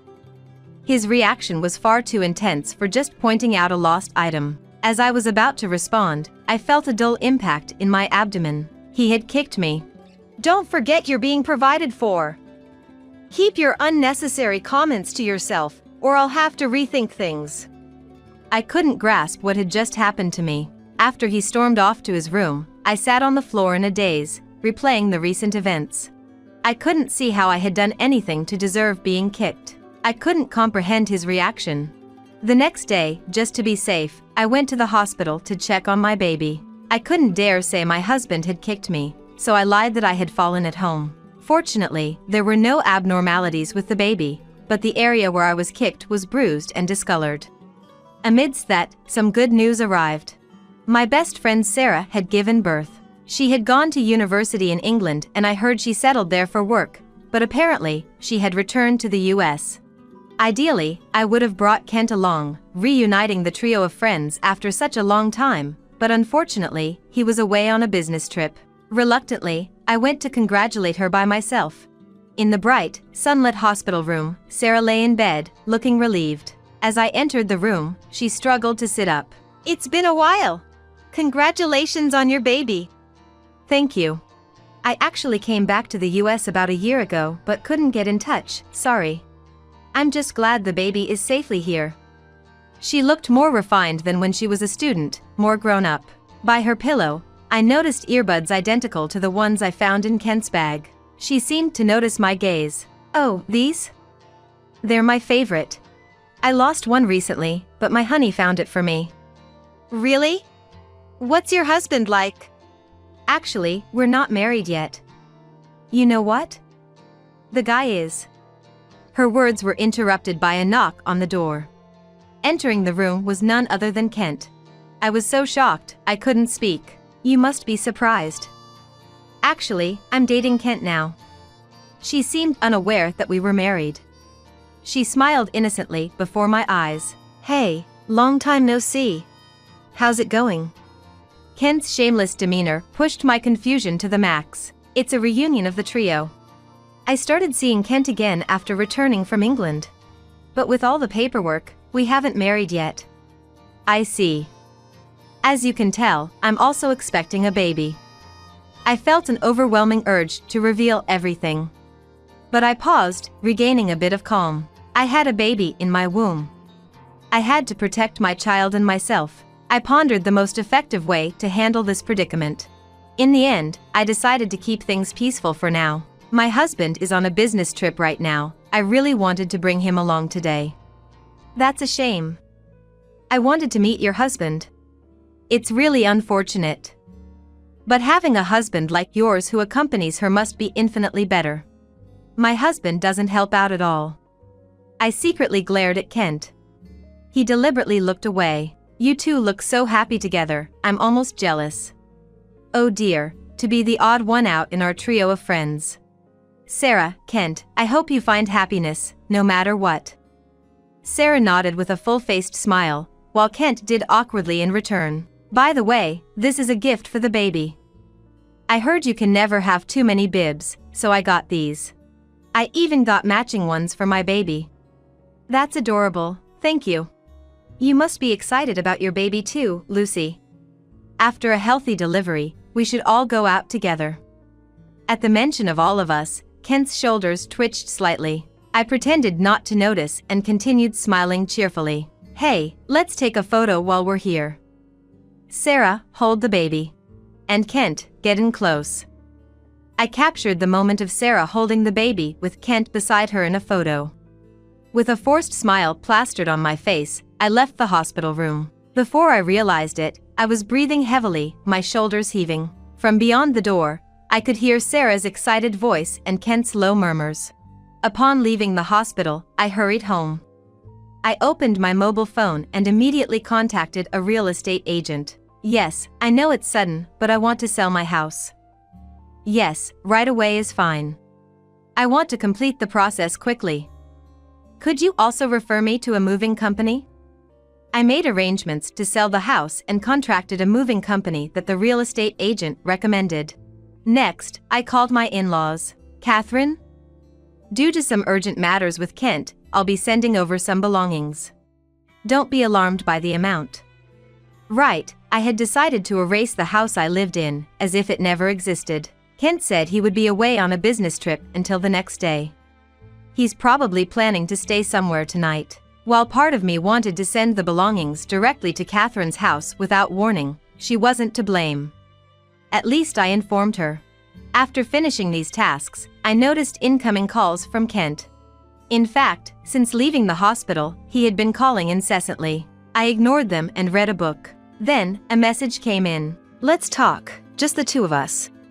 What was there to talk about in that situation? Moreover, since the incident where he kicked my abdomen, a sense of caution towards him had sprouted in my mind. At that time, the caution had turned into suspicion, and I didn't even want to hear his voice. Once home, I immediately started packing. I entered his room and without hesitation began boxing up his belongings. Fortunately, it was the off-season for moving. I was able to sign up for a plan where the movers would help pack, making the shipping process smoother than expected. All that was left was to send my own belongings. After contacting my parents, they rushed over and the move was completed promptly. There was something I found in Kent's room. It was a partially completed divorce application. He was planning to leave me for Sarah and marry her. It seemed convenient, so I filled in the rest of the divorce application and decided to keep it safe. Just then, I received a call from Catherine. Lucy, I knew you were sending some things over, but I had no idea it would be this much. What on earth happened? The truth is, Kent has been having an affair. Do you remember Sarah from high school? It seems he has a child with her. I could sense her shock over the phone. Despite feeling sorry for her, I continued, I'm sorry, but I have proof. I'll send you a photo. I sent her the photo I took in the hospital room of Sarah, the baby, and Kent together. I don't want to believe it, but it's true, isn't it? I wish it wasn't. But it is. I'll be staying at my parents' house from tonight. She apparently tried to contact Kent after that, but couldn't reach him. When she asked if I knew where he might be, I unexpectedly replied that he was no longer family to me. She understood my determination from my response. That evening, I took my essentials and returned to my parents' house, sleeping peacefully in my old room. The next morning, Kent contacted me. Hey! Our house is empty and there's a for sale sign up. What's going on? Don't you understand? Your home isn't there anymore. For now, your belongings are at your parents' house. I'm changing the locks tomorrow, so coming back would be pointless. What have you done? Let's talk, at least. Fine. How about this afternoon at your parents' house? I'll contact your mother. I ended the call quickly and started preparing to go out. That afternoon, the involved parties gathered at my in-laws' house. Kent's parents, my parents, Kent, and me. Catherine's face was noticeably pale. Surprisingly, she was the first to speak. Kent, is it true that you've been having an affair with your friend Sarah? Affair? No, we just started dating later, that's all. I don't want to hear excuses. And now there's a child involved. Looks like we were just really compatible. The next moment, Catherine punched Kent. What have you done? Lucy is carrying your child. How could you face her? I had never seen the usually calm and elegant her like that. A trickle of blood ran from Kent's nose, but he seemed unaware. Ouch. What are you doing? It's natural for a child to come from a loving relationship. How can you even say that? I interrupted the parent-child argument. First of all, how did you end up dating Sarah? I ran into her at the bus terminal while I was out on business. She had just returned to the US and was busy with a new job. She had a charm you didn't, Lucy. That's not a reason to start a relationship, is it? Ever since high school, I actually liked Sarah. But she was out of reach, so I settled for you. I was speechless at his brazen words. Meeting Sarah again and reminiscing made me realize she didn't have bad feelings for me. There's no reason to stop us now. He had kept his marriage a secret from Sarah. When Sarah became pregnant soon after they started dating, he considered divorcing me. Around the same time, I became pregnant too. He reached that point without the courage to divorce or the determination to remarry. How can you justify such selfishness? Aren't you ashamed of two-timing? Sarah and Lucy are completely different. Reuniting with Sarah made me realize how unsatisfied I was with Lucy. I plan to remarry Sarah and step up as a man. Don't be absurd. To think my son could do something like this, I'm so disappointed. Catherine's anger knew no bounds. If that's how you feel, our parent-child bond is over. You're also fired from the company. You're on your own from now on. That's fine by me. Honestly, I was skeptical. Could Kent, who had only worked in a small family business, really handle another job? You have no idea. The reason you could work till now is thanks to Lucy's salon. What? Lucy's salon? That small town shop doesn't significantly impact my performance. The only reason you had any success was because her shop promoted our products. Ungrateful.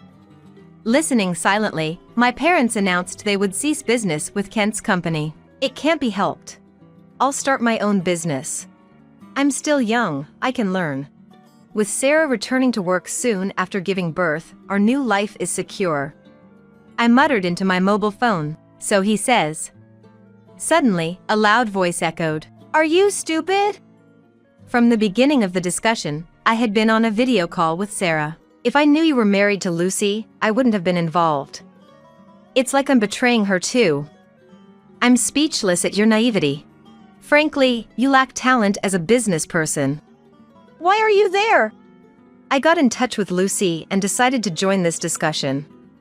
I'm glad I heard everything. I never want to see you again. Wait, don't leave me. Why should I be with someone as awful as you? I'll raise the baby alone, just don't show your face. Of course, I will expect child support. Realizing remarriage was off the table, Kent suddenly turned to me, almost pleading. Lucy, I was wrong. Let's forget everything and raise our child together. Continue this marriage with such a despicable man? No way. I can't forget the terrible things you've done. The shock of seeing he appear in Sarah's hospital room was fresh in my mind. Don't spoil the mood. Isn't your kindness your best quality? Unable to give up, he was staring intently at me. His mouth agape, his nose bloodied and clotted, he was a picture of disgrace. I shook my head slowly. Just because things didn't work out with Sarah, you think you can come back to me? That's too convenient. But what about you? You'll struggle too, won't you? How do you plan to raise the child? I have skills, and I'm much better off without a husband like you.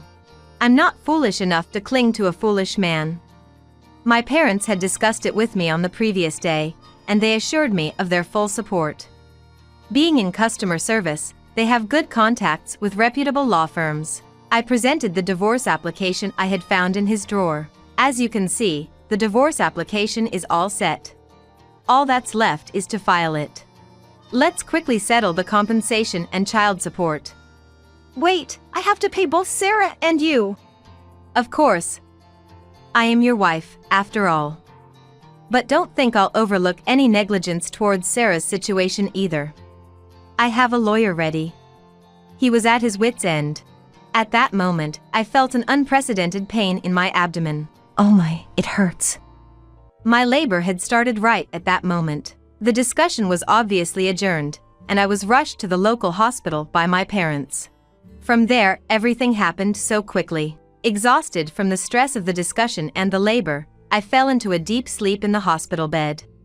Even when the nurses woke me up occasionally, I barely opened my eyes. After being discharged and returning home with my baby, I asked my parents about the current situation. My mother, as a hairdresser, had subtly spread rumors about Kent among her clients. Our customers are mostly housewives. A word or two from her was exaggerated and spread quickly throughout the town. On the other hand, Kent tried to start an internet sales company, something he was always interested in. He seemed to have underestimated personal connections, seeking solace in the internet. However, his capabilities did not match the power of word of mouth. The rumors prevented him from finding a bank to finance his business, and it failed to take off. He tasted the bitter consequences of underestimating the local community network he had belittled. There was another thing that damaged him. The video call with Sarah. She had used another camera to record the entire discussion. She edited Kent's selfish behavior into a short video and spread it among our high school classmates.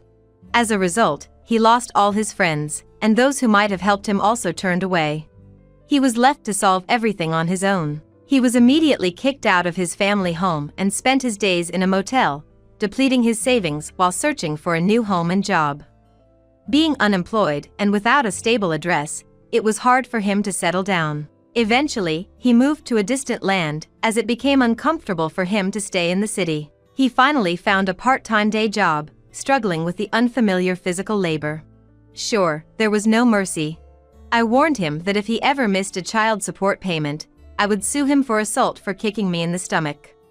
The photos I took of my injuries in case something happened to the baby proved to be useful. The medical records from when I was treated at the hospital for the injuries would also serve as significant evidence. I filed the divorce papers, and almost concurrently with giving birth, I became a single mother. I was not living alone though. I rent a house and decided to live with Sarah. It was the four of us, Sarah, our babies, and me. The children got along as if they were siblings. Sarah and I were best friends to begin with. With Kent out of the picture, our friendship as women only grew stronger. When one of us needed to step out, the other would take care of both babies, allowing us to manage work and have some time to refresh. We're already talking about taking our kids to the park together for the first time once they're a bit older. For now, I'm looking forward to enjoying this comfortable life. Come on, swim faster or you'll drown. From way above me, I could hear the laughter of my husband who had pushed me into the river. I had broken both my legs a month ago. There was no way I could swim. As I desperately struggled to keep from sinking in the cold water, my husband said something. Hearing that, all the patience I had been holding on to felt foolish. My name is Isabella. I'm a 26-year-old office worker. I have a husband, Joe, who is 34 and also an office worker. Though we're a few years apart, his vast life experience has been a support to me in many ways. Joe and I met at work, where he was my boss.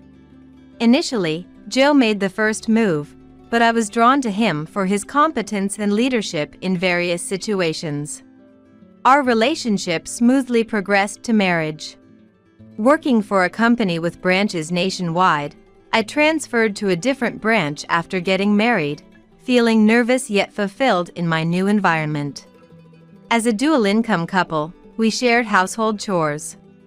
This company is ideal for me, eager to learn everything I can here, making studying indispensable even amidst a busy schedule. Joe also worked late, which motivated me to do my best. Being in the same company, we could easily understand what the other was working on and share daily events, making conversations with Joe very enjoyable.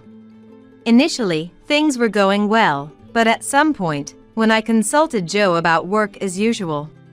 So you've gotten to handle such tasks now? Well, do your best.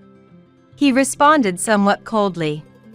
The Joe I knew before would listen until I was satisfied and think of solutions together. I felt a bit lonely, but wondered if I had been a burden. Joe was busy, and I was no longer a newcomer. Telling myself that I should be able to solve things on my own by now, I consulted my new boss when in real trouble and tried not to discuss work at home. Then, on payday, "How much did you earn this month?" Joe asked for the first time. We had agreed to contribute a fixed amount from our salaries for living expenses and bills without knowing each other's exact incomes. It was unusual for Joe to ask such a question, but seeing no reason to hide it, I showed him my payslip. Then Joe, shocked, said, All this without overtime. Don't joke with me. When did you start earning so much? Far from being happy about the increased household income, Joe started treating me with a hostile attitude from that day on. Looking back, I remember hearing that Joe had an unusually high pride and only liked being around people who could boost his self-esteem. It's because I've been sharing the housework that you can earn like this. I want to get promoted too, but I've been holding back. Joe said that and instructed me to take over all the household chores. A wife should play a supporting role to her husband and be modest, he said abusively. shocked but verbally compliant. Understood. Please focus on your work, I said, while internally taking it as a challenge to manage all the housework and still excel at my job. However, seeing me juggle work and all the household chores, Joe would say things like, I wish you'd just break down already. or, Can't you clean more thoroughly? I hate it when the room doesn't look like a showroom. I tried to brush it off, but it was undeniably stressful. Perhaps it was wrong to keep thinking about divorce every day, whether at home or work. One day on my way to work, I missed a step on the station stairs and tumbled down a long way. I don't remember falling, but it must have been a bad fall because I ended up breaking both legs. Fortunately, no one else was involved in the accident during the morning rush, but I had to be hospitalized for a while. When Joe visited the hospital, he seemed annoyed and laughed. Lately, you've been too proud of your work success. This is your punishment. And said, Your fractures are nothing serious, so come back home soon. And left. After that, Joe did visit daily but only to angrily say, The house is dirty, come back soon. Without a word of concern for me. I explained the situation to my workplace and started working from the hospital. When Joe tried to take away the laptop, saying, You're really greedy for money. I told you not to earn more than me. I quickly responded, I've already informed my boss, and I have work scheduled today. If you don't give it back, I'll have to call and say you took it. Which made him return it with a click of his tongue, perhaps fearing it would become widely known since we work at the same company. Despite expressing how much he disliked me, Joe continued to visit my hospital room daily after work to complain. Upon finally returning home after my hospital stay, the room was extremely dirty. I've left your work for you. You love work and housework, so you must be happy, Joe said, but I was still in a wheelchair, unable to walk. Trying to clean what I could reach, like the desk. Wait, you still can't stand and work? Taking too long to heal. Isn't it because you're always sitting in that wheelchair? He criticized.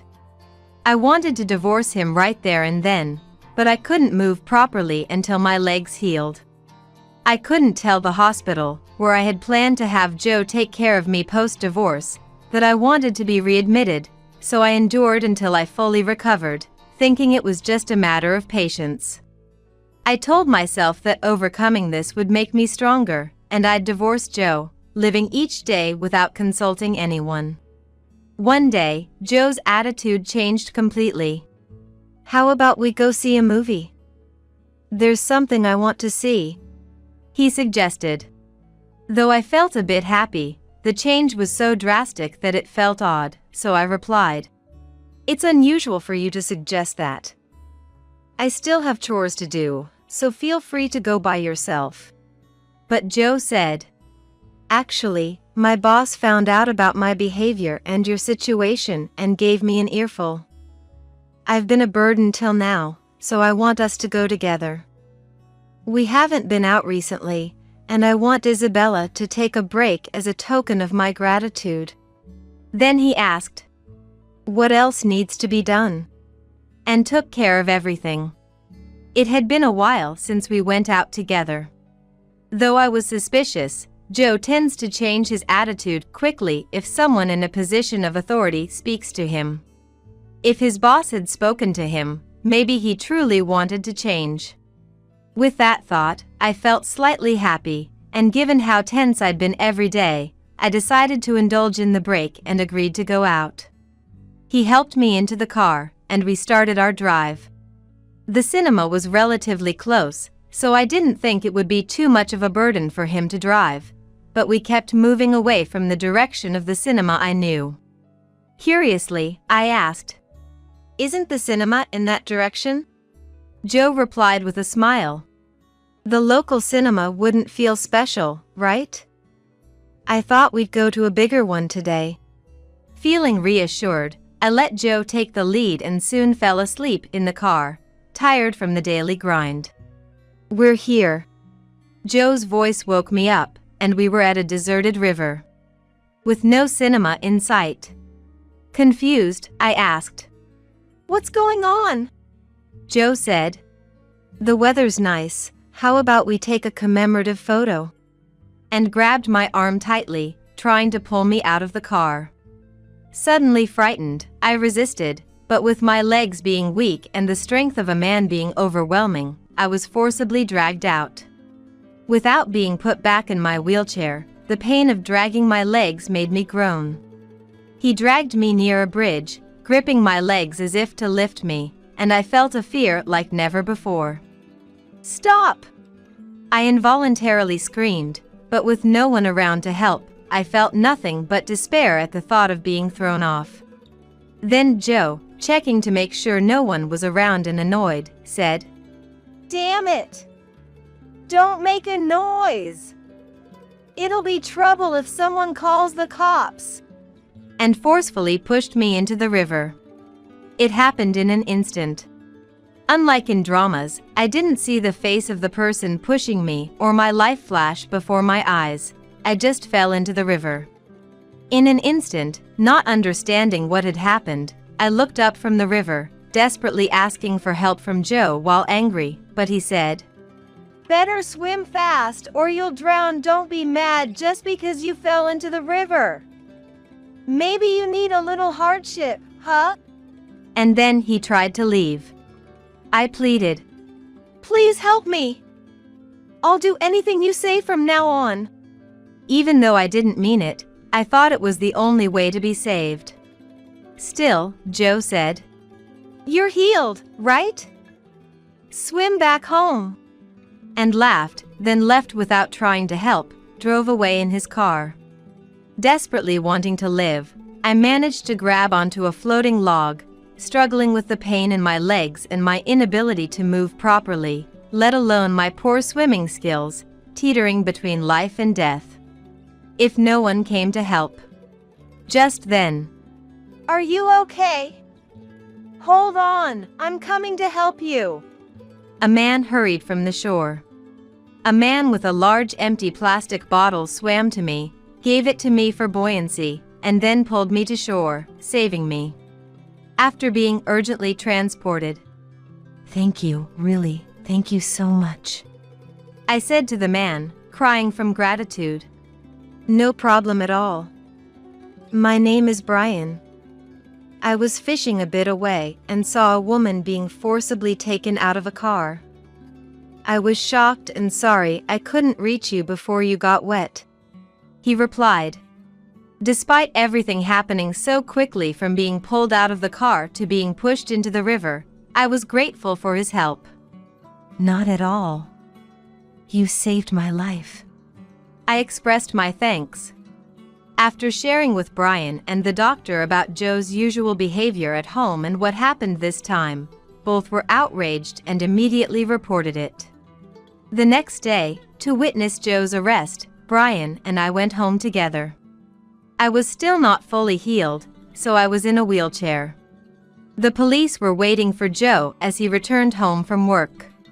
Seeing me and Brian, Joe looked between us and mockingly said, "Did you have an affair and get in trouble with the police? Your life is over." Laughing. Confused by his absurd conclusion, the police said, "What are you talking about? We're here to take care of you," and handcuffed Joe.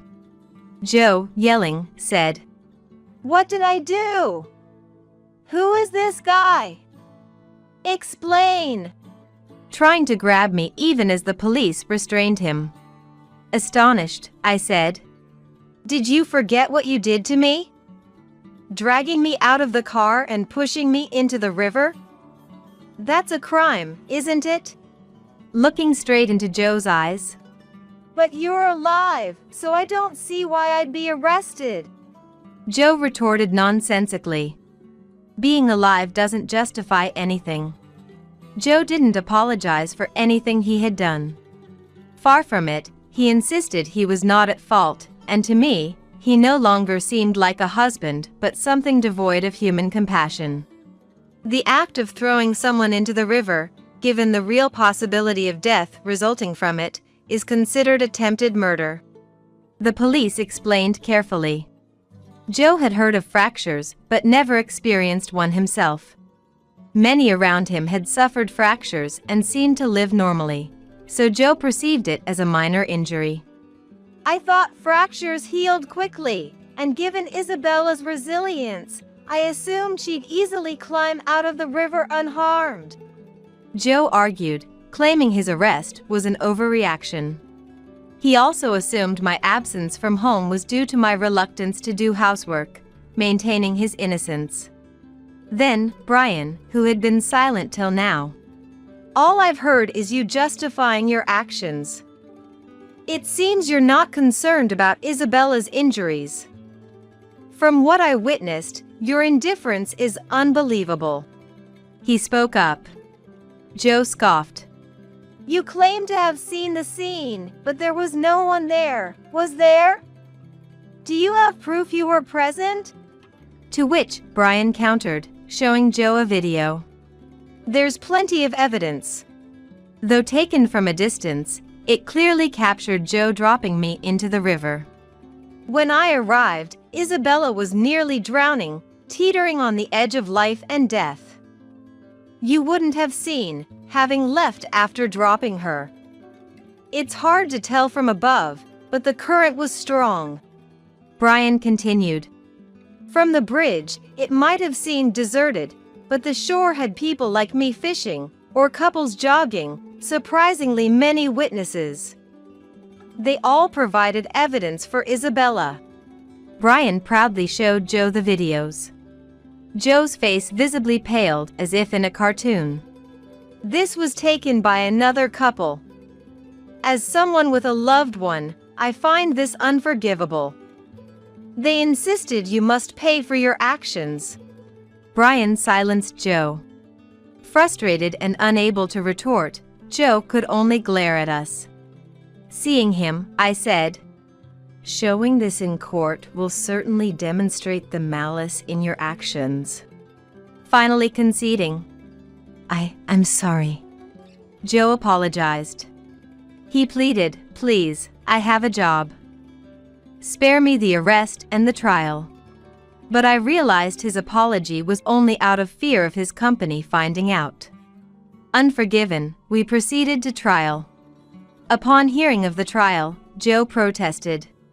I apologized. What more do you want? I'll fight this in court. I won't let you have her way.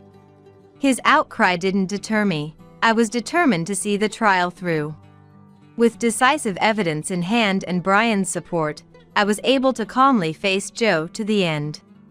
Joe insisted that fractures were minor injuries that everyone around him recovered from easily, attempting to depict me as lazy, but no one was swayed. I had been discharged from the hospital to continue rehabilitation at home, as explained by the doctor, not because I was fully healed.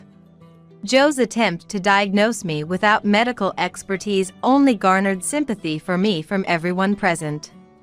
The judge, after viewing the evidence I brought, handed down a swift prison sentence without probation to Joe, citing the maliciousness of his actions.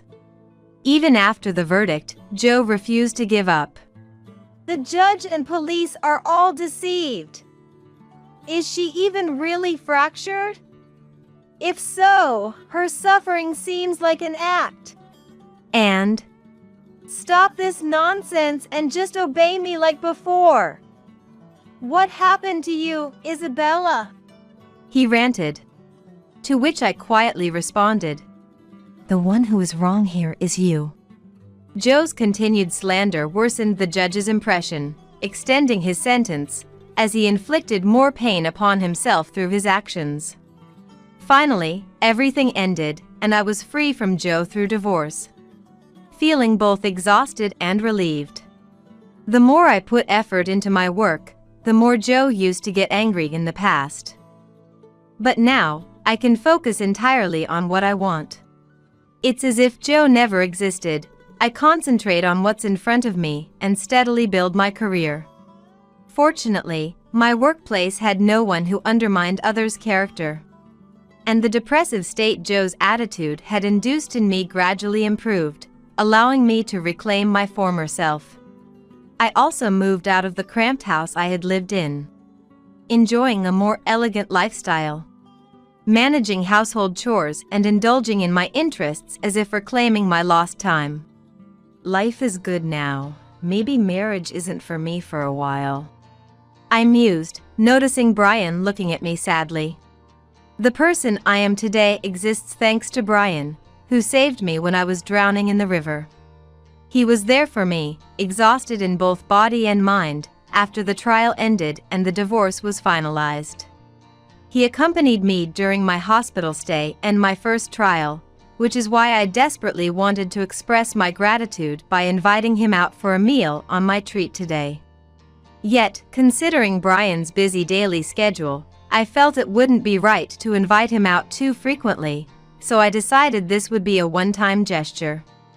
Expecting the conversation to remain formal, I was surprised how well we got along, realizing hours had passed. I looked at the watch and realized.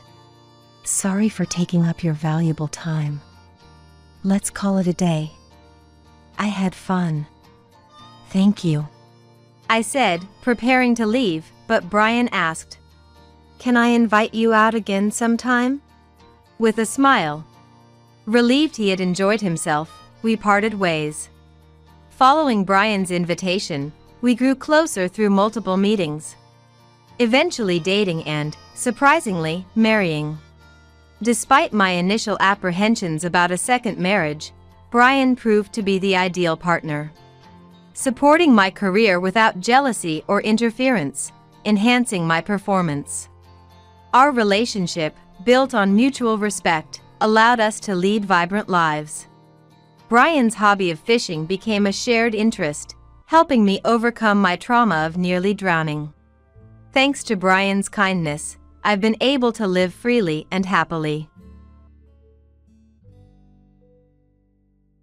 You can't even show your grandparents' face, you unfilial person.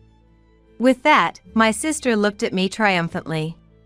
It's been 5 years since I got married, and while taking care of my father at my parents' home, I've been undergoing fertility treatments. My sister got married and was blessed with a child within 6 months. 2 months into her pregnancy, she returned to our parents' home for the birth. When I point out that my sister does nothing around the house, she coldly snaps back at me. Since you're useless because you can't have children, at least be useful to me. My name is Johanna, I'm 35 years old. I live with my husband Andrew, and my sister Camilla, taking care of our father, Richard. Andrew and I got married 5 years ago, and we've been struggling to have children, currently undergoing fertility treatments. Camilla also got married and lives in a condominium with her husband, William, who is often away on business trips, leaving her alone at home a lot. Claiming it was for early birth preparation, she moved in with us, where Richard and my husband and I live, 2 months into her pregnancy. Our mother passed away early from illness, so Richard raised Camilla and me by himself. However, Camilla has always been troublesome, causing problems ever since she was a child. In elementary school, she would hit other kids, and Richard was often called to the school to apologize. We hoped she would calm down as she grew older, but that never happened. She kept causing problems until she graduated high school, constantly troubling Richard. Richard had to go around apologizing to people, paying for damages, and was always exhausted from cleaning up after Camilla. Feeling sorry for Richard, I helped around the house as much as I could, cooking and doing laundry, so that he could have a bit of rest. Putting ourselves last, Richard devoted himself to raising us. I wanted to ease Richard's burden, so I studied whenever I had the chance. My hard work paid off, and I was able to attend a prestigious university and land a job at a major company. Now, I work remotely while taking care of Richard. Camilla, who moved in with us a month ago, does not do any housework and doesn't care for Richard, despite the trouble she caused him. Instead, she says, "Hey, big sis, isn't today's dinner too plain? I'm pregnant, so I need nutrition. Make a more luxurious dinner tonight. Oh, and polish my shoes before I go out." She treats me like a housekeeper, ordering me around. My sister, having become pregnant before me, thinks she has the upper hand. Why don't you take care of your own things for once? I was stressed out by Camilla's inactivity. Lying on the living room sofa, she glared at me. You can't even show your grandparents' face, you unfilial person. She sneered. What a thing to say! I would have children if I could. But that's not possible for me. Filled with frustration, I looked down. Seeing my distress, she added insult to injury. Since you're useless because you can't have children, at least be useful to me. Camilla snapped coldly. Tears welled up, and I was left speechless, so I left the room. I went to my bedroom and cried into my pillow. Yet, I kept telling Camilla every day that it's better for her and the baby if she moved a bit, and to take care of herself. One day, perhaps in a bad mood. Enough, you're so annoying. Can't you just leave the house? Just come here for Dad's care and the chores. She blurted out something outrageous. If you dislike me that much, why don't you go back home? To which she replied, Going back home would just increase my workload. What do you think I'm here for? You're the housekeeper, just listen to what I say and keep quiet. Camilla said, mocking me. Realizing it was a waste of time, I started preparing for work. While I worked, Camilla lounged on the sofa, eating snacks and watching TV. I debated telling Andrew about the situation but didn't want to drag him into a sibling quarrel. Camilla puts on a good front in front of Andrew, so it probably looks like we're living harmoniously. While I was hanging laundry, "How long are you planning to stay here?" Camilla suddenly asked. I have to take care of Dad. I can't just leave. I said while hanging the clothes. It's going to be a problem if you don't leave. The baby is coming soon. You need to free up your room for us. My husband and I were using the bedroom that Richard used to occupy. This room is the largest in the house. That's impossible. I refused, and she just said, okay, and backed off easily. The next day, while I was working, Camilla, usually lazing on the sofa, seemed to be up to something. Busy with work, I didn't pay much attention until I went to my room and was shocked.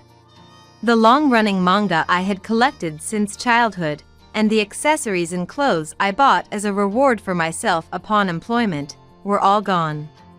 Instead, the floor was covered with baby items. I rushed down the stairs and confronted Camilla relaxing in the living room. Camilla, where did you put the stuff from my room? Eh? It was in the way, so I sold it. If you're not leaving, we need the space. Your room is going to be the baby's room. I cleaned it up for you, so you should be thankful. She said nonchalantly, showing no sign of remorse. It's unacceptable to sell someone's belongings without permission. Bring them back now. I'm usually calm, but I couldn't remain so this time. Each item was filled with memories and treasured by me. Why are you so angry? You always say to move if I can, so I did while I could. There's no money left, just give up. She said, disinterestedly shifting her gaze back to the TV. Among the items Camilla sold was the engagement ring Andrew had given me. I insisted she buy it back, but she claimed she had no money and went back to her room. I told Andrew about everything that had happened so far, including today's incident, and apologized for the engagement ring being sold. Andrew was shocked to hear the story but immediately went to buy back the ring, and thankfully, we were able to retrieve it. Since then, I started paying more attention to Camilla's actions. I noticed that Camilla goes out a lot for someone who is pregnant. She lazes around during the day, but leaves in the evening and often returns late at night or in the morning. I hadn't worried about it before since Camilla has always been more active at night, but I wondered what she could be doing while pregnant. I discussed it with Richard and Andrew, and we decided to investigate her actions. One day, I secretly followed Camilla, who had dressed up and left the house. She walked confidently, as if she knew exactly where she was going, and entered a busy downtown area. She stopped in front of a hotel and waited for someone. A man arrived, and it was clear he wasn't William. I had suspected something, but seeing them enter the hotel arm in arm confirmed my fears. I immediately contacted William. When I told him about Camilla's affair, he was shocked, having thought she had come back home early for the birth, but he quickly hired a detective agency to investigate. William reported the investigation results to us while Camilla was out. The investigation confirmed Camilla's affair. Moreover, from conversations between Camilla and her lover, Johnny, it was revealed that the child Camilla was carrying was Johnny's. Hearing the report, Richard turned pale and, in tears, William, my foolish daughter has done something terrible. She's ruined her life. I don't know how I can ever make amends. He apologized to William. Richard, please don't apologize. I'm angry at Camilla, not at you. We may be family, but we are different people. It's my fault for not seeing her true nature. Camilla betraying such a man of character was beyond foolish. We agreed to gather on Saturday when Camilla would be home, and then we adjourned. Saturday. The sound of the front door opening echoed. I'm sorry for intruding. William appeared in the living room. William, you didn't say you were coming today. What's up? The baby's gotten quite big, hasn't it? Camilla, rubbing her belly, smiled and spoke to William, oblivious that he knew everything. Camilla, is the child in your belly really mine? William asked Camilla without changing his expression. What are you saying? Are you accusing me of cheating? Camilla angrily retorted to William's words. Camilla, I know everything. The child is Johnny's, isn't it? I had a detective agency investigate, so lying is pointless. I can't continue a marriage with someone who cheats. Let's get a divorce. William spoke calmly and matter-of-factly. Camilla, panicking, tried to pretend she knew nothing. William, what are you talking about? The child in my belly is yours. We're not getting a divorce. Camilla denied it, but William placed the photos from the detective agency of Johnny and her on the table. Can you still say you haven't cheated after seeing these?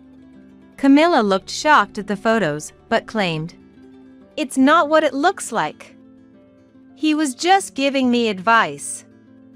It's terrible you would doubt me.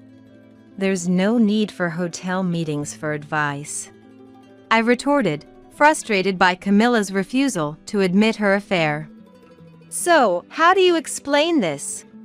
William played an audio recording obtained by the detective agency. Camilla, your belly has gotten quite big. Yes, it's because it's your child. It's going to be adorable. He doesn't know it's my child, does he? Don't worry, William is clueless.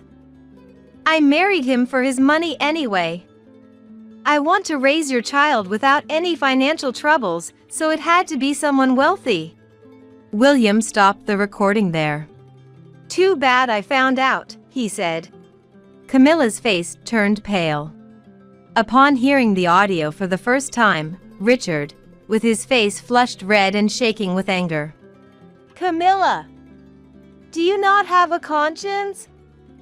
All you think about is using people. It's high time you learn some shame," he exclaimed. Perhaps realizing there was no way out, she defiantly retorted, "It's my child, no matter who the father is. It will be Dad's first grandchild regardless, so what's the problem? I'm going to have this child and raise it here." Unable to contain my anger at Camilla's defiant outburst. "Camilla, how much trouble do you have to cause Dad before you're satisfied? Do you have any idea how much you've made him suffer because of you?" I yelled louder than I ever have before. Camilla turned to me. "A useless person who can't even have children has no right to speak. Dad would be happier living with me, who can show him a grandchild's face, than with an unfilial person like you." And she laughed triumphantly as if she had one. "What did you say?" I exploded. "Jealous because Dad pays more attention to me, right? Always playing the perfect student, but now you're the inferior one because you can't have children. The baby chose me, not you, so you should leave this house." "What do you know, Camilla? How much do you think I've suffered because of you?" "Both of you, stop." "Camilla, I don't care about the grandchild, just leave." Richard intervened. Camilla looked stunned by Richard's demand. "Eh? Dad, why do I have to leave? It should be her." "Camilla, I'm done cleaning up your messes. I can't deal with this anymore. I don't care about seeing the grandchild, just leave within a week." Camilla couldn't accept Richard's words. "That's cruel. Dad, are we not family?" And with that, she began to cry. "You only think about yourself, acting out of self-interest. You've belittled Johanna and now betrayed William. You might want my inheritance, but I've decided to leave most of it to Johanna, who has sincerely taken care of me and kept our home together." Richard declared this in front of everyone. Soon after, William added, "Camilla, please sign here. I'll be filing for divorce immediately after this. And don't forget about the alimony." Camilla, cornered by everyone, slammed the table. "Is it fun for all of you to gang up on me? What's wrong with loving someone I truly care about? I've always loved Johnny. You should be grateful that a dull man like you got to marry me and was about to have a family." She yelled. "Is that all you have to say? Then sign quickly." William remained calm throughout. He no longer seemed to regard Camilla as a fellow human. His look was akin to observing an animal. "If you divorce me, you'll never find another wife, William. Don't come regretting it later." Camilla angrily signed the divorce papers and threw them at William. William filed the papers immediately, and they became strangers. The next day, just to be sure, a DNA test was conducted to confirm if the baby really was Johnny's. The test scientifically proved the baby wasn't William's, and when Richard told Camilla to leave, Why should I be the one to leave? Shouldn't the failure over there leave? Camilla lashed out. Having no place to go after being kicked out, Camilla went to Johnny's, only to run into his wife. A confrontation ensued, leading to Johnny's divorce. Camilla, playing the tragic heroine denied true love, happily remarried the man she truly loved, and gave birth to a healthy baby. Johnny, who had entered into a marriage of convenience due to his failing family business, lost his financial support and assets. Previously a nominal president at his wife's company, Johnny couldn't find work anywhere and resorted to part-time jobs to scrape by. Camilla and Johnny, living in a cheap apartment with shared toilets and no bath, struggled with living expenses due to alimony payments to Johnny's ex-wife and William.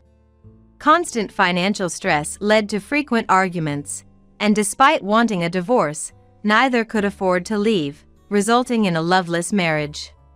Where did their true love go? Camilla struggled daily with odd jobs, part-time work, childcare, and household chores. Unaccustomed to housework, the home was always a mess. Camilla, who had always lived lavishly on others' money, now wore old clothes and an apron, a stark contrast to her former stylish self. Despite their hardships, both put effort into parenting. I returned to a peaceful life, taking care of Richard. I occasionally keep in touch with William, who I worried might become distrustful of women. However, he reconnected with his first love at a reunion and is now in a serious relationship.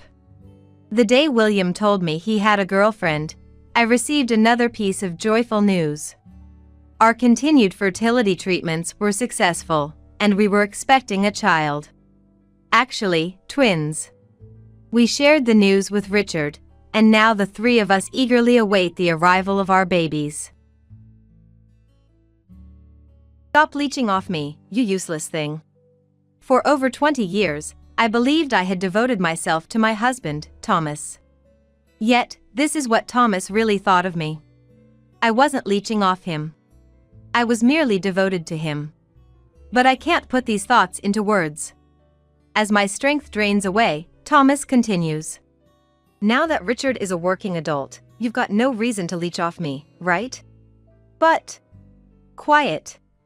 I don't want to hear your excuses. Thomas raises his voice. Oh, I can't do this anymore. My feelings will never reach him. At that moment, I hear something snap inside me. It's the sound of the thread of love that connected our hearts, breaking. At the same time, my feelings for him begin to fade. We were husband and wife until just now, but now he feels like a stranger. He had been using me from the start. He never loved me. Otherwise, he wouldn't blatantly cheat and try to kick me out. I don't care what happens to such a man. No, I must bring him down thoroughly. With my mind made up, I lift my face and stare intently at him. My name is Elizabeth. I'm a 50-year-old housewife, married to Thomas for 25 years. Our son Richard, born a few years into our marriage, graduated from college and started working this year. Now my childrearing days have come to an end, I can finally do what I want. That's what I'm thinking now. But there's one problem. It's my relationship with Thomas. He is neither a good husband nor a good father. In fact, it's hard to find anything good about him. He cheats, and he doesn't properly contribute to the household expenses. Please, at least bring in enough for the living expenses. Huh? Don't get cocky when you're living off me. That's always his response. Maybe it's hopeless. Should I consider divorce? Lately, I've been thinking about it more and more. But I can't easily bring myself to mention divorce. The truth is, his father, Joseph, who is currently hospitalized and in poor health, entrusted Thomas to my care. I have to be grateful to Joseph and bear it as long as I can. His words can't be ignored. But the desire to divorce is strong. Caught between these conflicting emotions, I find myself reminiscing about happier times before our marriage. The trigger for that past happiness was a misfortune that befell my father, David. My family runs a small eatery. My father was in charge of cooking, and my mother served the customers. Needless to say, the food was delicious. But my father was incredibly bad at business. His dream was to feed delicious food to the customers. As many people as possible. A noble idea, I think. But that was the only thing he focused on in running the eatery. So he doesn't really think about profitability. Profit didn't matter as long as the customers were satisfied. That was his way of doing business. Obviously, it wasn't profitable. Consequently, our family finances were always tight. Nevertheless, as a child, I was proud to see the satisfied customers. So I never interfered with my father's business. However, during my college years, a crisis struck. The company supplying ingredients to our eatery went bankrupt due to unforeseen circumstances. We've already paid this month's bill. If this continues, we might have to close our restaurant. Our situation was already difficult. There was no extra money to spare. Seeing my parents so upset made me anxious, but as a college student, there wasn't much I could do. And it was unlikely that the bankrupt company could refund. Our only option seemed to be closing our eatery. That's when a regular customer of the eatery said, "Closing this eatery? It's too good for that. What a waste." But the company supplying us has gone bankrupt, and now we're in debt. Then let me help you personally, and you can revive the eatery with that. The regular, truly lending the money immediately to my father. "You've saved us. We'll definitely repay you. Don't worry about the money for now. Just keep making delicious meals." Saying that, the man left the shop. Afterward, my father started dealing with a larger food wholesaler, which offered ingredients at a cheaper rate. Fortune seemed to smile upon us, and our family's eatery was saved from bankruptcy. About a year later, I went with my father to return the money to that regular customer. While my father and the man talked, a young man approached me. "It seems you've borrowed money from my father." Listening to him, I learned that he was the son of the man who lent us money. His name is Thomas, and he works for his father's company. "You're beautiful. How about going out with me sometime?" "Me? Go out with you? Why not?" Think of it as a way to say thanks for the loan. It's true that we were helped by the loan, but my father had already properly thanked him. I don't feel obliged to go that far, but as I thought this, Thomas whispered to me, "The daughter of an eatery owner is ungrateful." I could spread that around, you know. But that's... I couldn't talk back. Even if he did spread rumors, I don't think it would harm me. But it could trouble my father. And what would the customers think? With these thoughts, I couldn't refuse his offer. I don't like it, but I'll tolerate it this once. With that thought, I went out with him. But it turned out to be more fun than I expected. He was interesting to talk to, and he knew lots of places to go. The restaurants he chose were all tastefully picked. Despite my initial bad impression, he might be a good person after all. Maybe it was wrong to think that way. I soon found myself being asked out by him. "I have fun when I'm with you." "I have fun too. It is my first time that I can think about marrying. If that was to you who are serious and good girl." Swayed by his simple words, I started a relationship with him, considering marriage. After that, he continued to guide me in various ways. Eventually, a few years later, I found myself married to him. Of course, I never thought at the beginning of our marriage that it was all a trap by him. He seemed genuinely kind, and I felt loved by him. But it was all a lie. As soon as we got married, his attitude changed drastically. "Here, this is my salary for the month. Manage it well." I opened the envelope he handed me. It was a salary statement. The salary itself was transferred to the bank, so it wasn't strange to receive only the statement. What struck me as odd was that the statement was handwritten. Nowadays, it's almost unheard of. But when I got married, 25 years ago, it was a time when personal computers were just becoming widespread, so a handwritten statement wasn't out of place. "There's over $1,000, so it should be enough, right?" I murmured to myself, trying to be convinced. I managed our life with that small amount of money. As our marriage continued, I gradually felt something was off. It was his lifestyle. He left home at a fixed time every morning. But his return was never at a set time. It varied day by day. I'm busy with various jobs as my father's successor. "Then, could you call before coming home?" "Stop nagging." "All right, I'll call," he shouted. His attitude made me feel even more uneasy.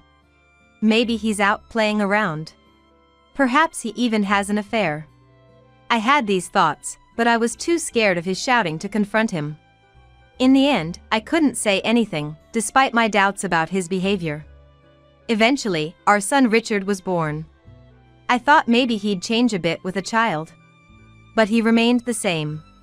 Looking back, I think that's when I started considering divorce. Then, when Richard was about middle school age, I got a call from my mother while I was out shopping for dinner. What? Dad's in the hospital. It was news of my father's hospitalization. I rushed to the hospital. Mom's just exaggerating. My father laughed heartily. I felt relieved. But in that moment, I remembered something and my heart leaped. Oh no! I forgot to contact Thomas. By then, it was too late. My mobile phone was filled with countless calls from him. When I called back in a hurry, his displeased voice came through. "Where are you? What are you doing? Hurry back and make my dinner." "I'm sorry. My father." Huh? Your father? Your own father? Thomas asked in a slightly harsh tone. I answered in a small voice. "Yes. He was suddenly hospitalized." Your father has nothing to do with it. You are my wife. I closed my eyes in fear at his shouting. I'm terrified of his loud voice. But I couldn't just let it go without responding. I braced myself and retorted.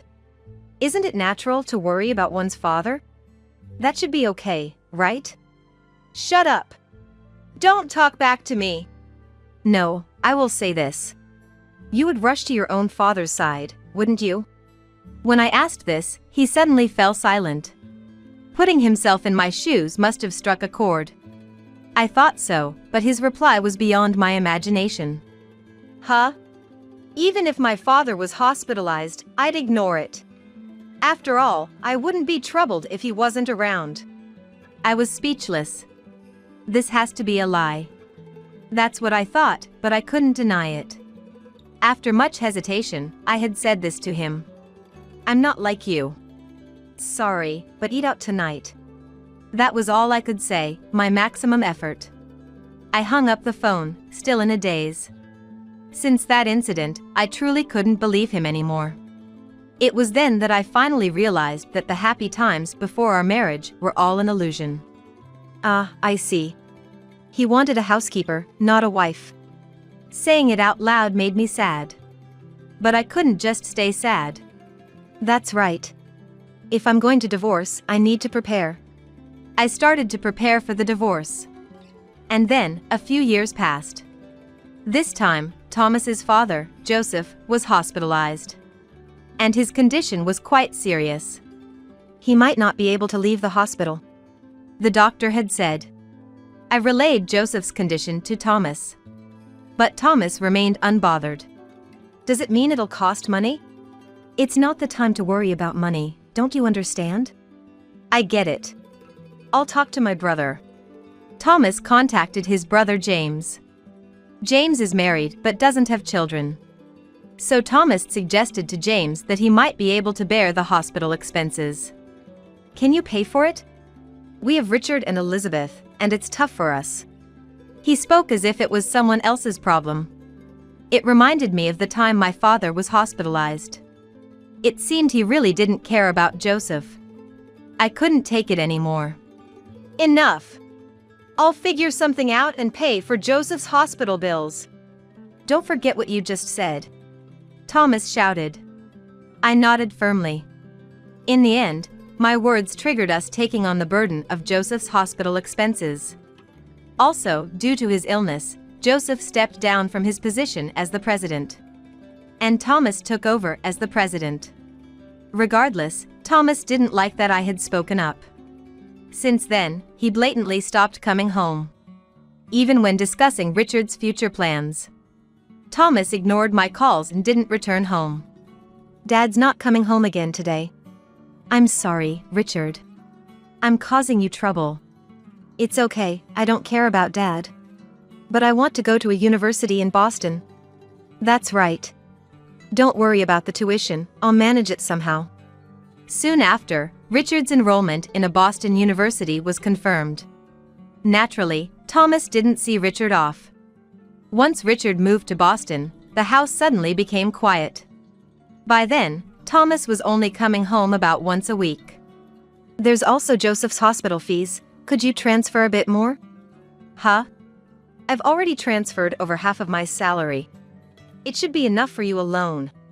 The amount Thomas transferred was just a little money. Clearly, it was only a fraction of his salary. Saying over half was definitely a lie. I knew that. But I didn't have the energy to complain. Years passed, and I received news that Richard had found a job. Richard has got a job now. It's probably a good time to talk about divorce. In these years, I had prepared for the divorce. It was just a matter of timing. When and where should I say it to avoid any trouble? Such thoughts constantly occupied my mind. It's not even about not wanting to cause a scene. I laughed at myself sarcastically. Then one day, I had been to visit Joseph. After chatting with Joseph as usual, I returned home. Reaching the entrance, I was startled. For some reason, the front door was unlocked. Could it be a burglar? Tentatively, I peeked inside the house. Then I heard the sound of the TV and Thomas's laughter coming from the living room. So Thomas was home. Relieved, I entered the living room. There, Thomas was watching TV, laughing loudly. You were home. Yeah, I thought I'd tidy up the house a bit. Tidy up? His words made me look around. On closer inspection, some items in the room were missing. Wait, it looks like some things are missing. Yeah, I threw them out. Your stuff. Threw out? My things? Shocked, I hurried back to my room. The room was empty. No computer, no TV, not even my favorite cup. Even the bed was gone. What's the meaning of this? I don't need them anymore, so I threw them out. Don't need them? What am I supposed to do now? I shouted, and Thomas frowned. Then he looked away and sighed. I guess. I'm tired of supporting you. What are you saying? I'm your wife. I retorted, and Thomas seemed irritated. He suddenly raised his voice. Do I have to spell it out? Stop leeching off me, you useless thing. For over 20 years, I believed I had devoted myself to my husband, Thomas. Yet, this is what Thomas really thought of me. I wasn't leeching off him. I was merely devoted to him. But I can't put these thoughts into words. As my strength drains away, he continues. Now that Richard is a working adult, you've got no reason to leech off me, right? But... quiet! I don't want to hear your excuses. He raises his voice. Oh, I can't do this anymore. My feelings will never reach him. At that moment, I hear something snap inside me. It's the sound of the thread of love that connected our hearts, breaking. At the same time, my feelings for him begin to fade. We were husband and wife until just now, but now he feels like a stranger. He had been using me from the start. He never loved me. Otherwise, he wouldn't blatantly cheat and try to kick me out. I don't care what happens to such a man. No, I must bring him down thoroughly. With my mind made up, I lift my face and stare intently at him. What? Got a complaint? None. If you want me out, then I'll leave as you wish. I slammed the living room door shut, heading to my room. But there was nothing of mine left. Don't bother looking. I had the garbage collectors take everything away. Which company did you use? The flyer is right there. That's the one. I picked up the collector's flyer from the floor. As I called the number, I told him. I'll make sure you regret this. Saying that, I left the house. Soon the call connected. I explained the situation, and they understood immediately. Apparently, they had sensed something off about his behavior. The garbage collectors had kept everything as it was when they picked it up. I'll be there shortly. Thank you. I thanked them politely and hung up. Afterward, I visited the collector's location. I expressed my gratitude and had them move my belongings to a newly rented storage unit. I was relieved to find my belongings safe. He shouldn't think I'll just let this go. Grinding my teeth, I called Richard. I briefly explained the situation and then said, "So, I've decided to move out, considering a divorce. Richard, prepare yourself, okay?" Oh, okay. Bye. Richard quickly ended the call. He seemed scared of me. Was I that angry? I wondered, storing my mobile phone in my bag. Then I headed to a nearby business hotel. Actually, I had already decided where to move. The reason was simple. I was planning to discuss divorce with Thomas soon. Divorce and then move there. That was my plan for starting a new life. Well, it's just a bit earlier than planned. Honestly, I wasn't in trouble. It was just moving things forward by about 2 weeks. 2 weeks in a hotel. What a waste. Can't be helped. But as a housewife, I couldn't help but think it wasteful. Maybe I should bill him for this hotel stay? Well, whatever it is, brace yourself, Thomas. I muttered and then started working on my post-divorce plans. About 10 days into my stay at the business hotel, Thomas called me during lunch. As soon as I answered, Thomas raised his voice. "You took my money." What are you talking about? Don't play dumb. It's about Dad's hospital bills. The hospital just called asking for payment. Oh, that's what he's talking about. I sighed as I replied. You should be the one paying, shouldn't you? I'm no longer related to this, having been kicked out. You've been receiving living expenses from me. It should have been paid from there. Yes, that's true. But isn't the debit card for that bank account with you now? I retorted calmly. However, I knew there was no money in that bank account. That's why I couldn't stop laughing. I have the debit card, but there's no money in it. That's why I'm saying you took it. I didn't take anything. Don't lie. Who else could use it? Didn't he realize that he had transferred too little? I replied in disbelief. It was just too little money from the start. If there's no money for the hospital bills, why not use your own allowance? Allowance. He started to panic, visibly confused. It seemed he thought I was unaware. Since the beginning of our marriage, he had been giving me handwritten salary statements. It was to hide the fact that he was siphoning off a portion of his salary. In other words, the skimmed money was his allowance. I once asked Joseph about your salary. How much is Thomas earning? So, that's. He looked puzzled but told me. So, I knew about the skimmed money. As I told him, he fell silent. There was a long silence, making me wonder if the call had dropped. Then suddenly, he raised his voice. What's wrong with using the money I earned? It's your fault for using up the money I gave you. Okay. So? We're getting divorced. I'm going to demand compensation. You'll pay back the money you spent. At that, I sneered. Perfect timing, I had evidence. Now Thomas couldn't escape the truth. I responded with a smile. Oh, thank you. I wanted to get divorced too. Come to my place for the divorce discussion. What? No, but. You want to divorce, right?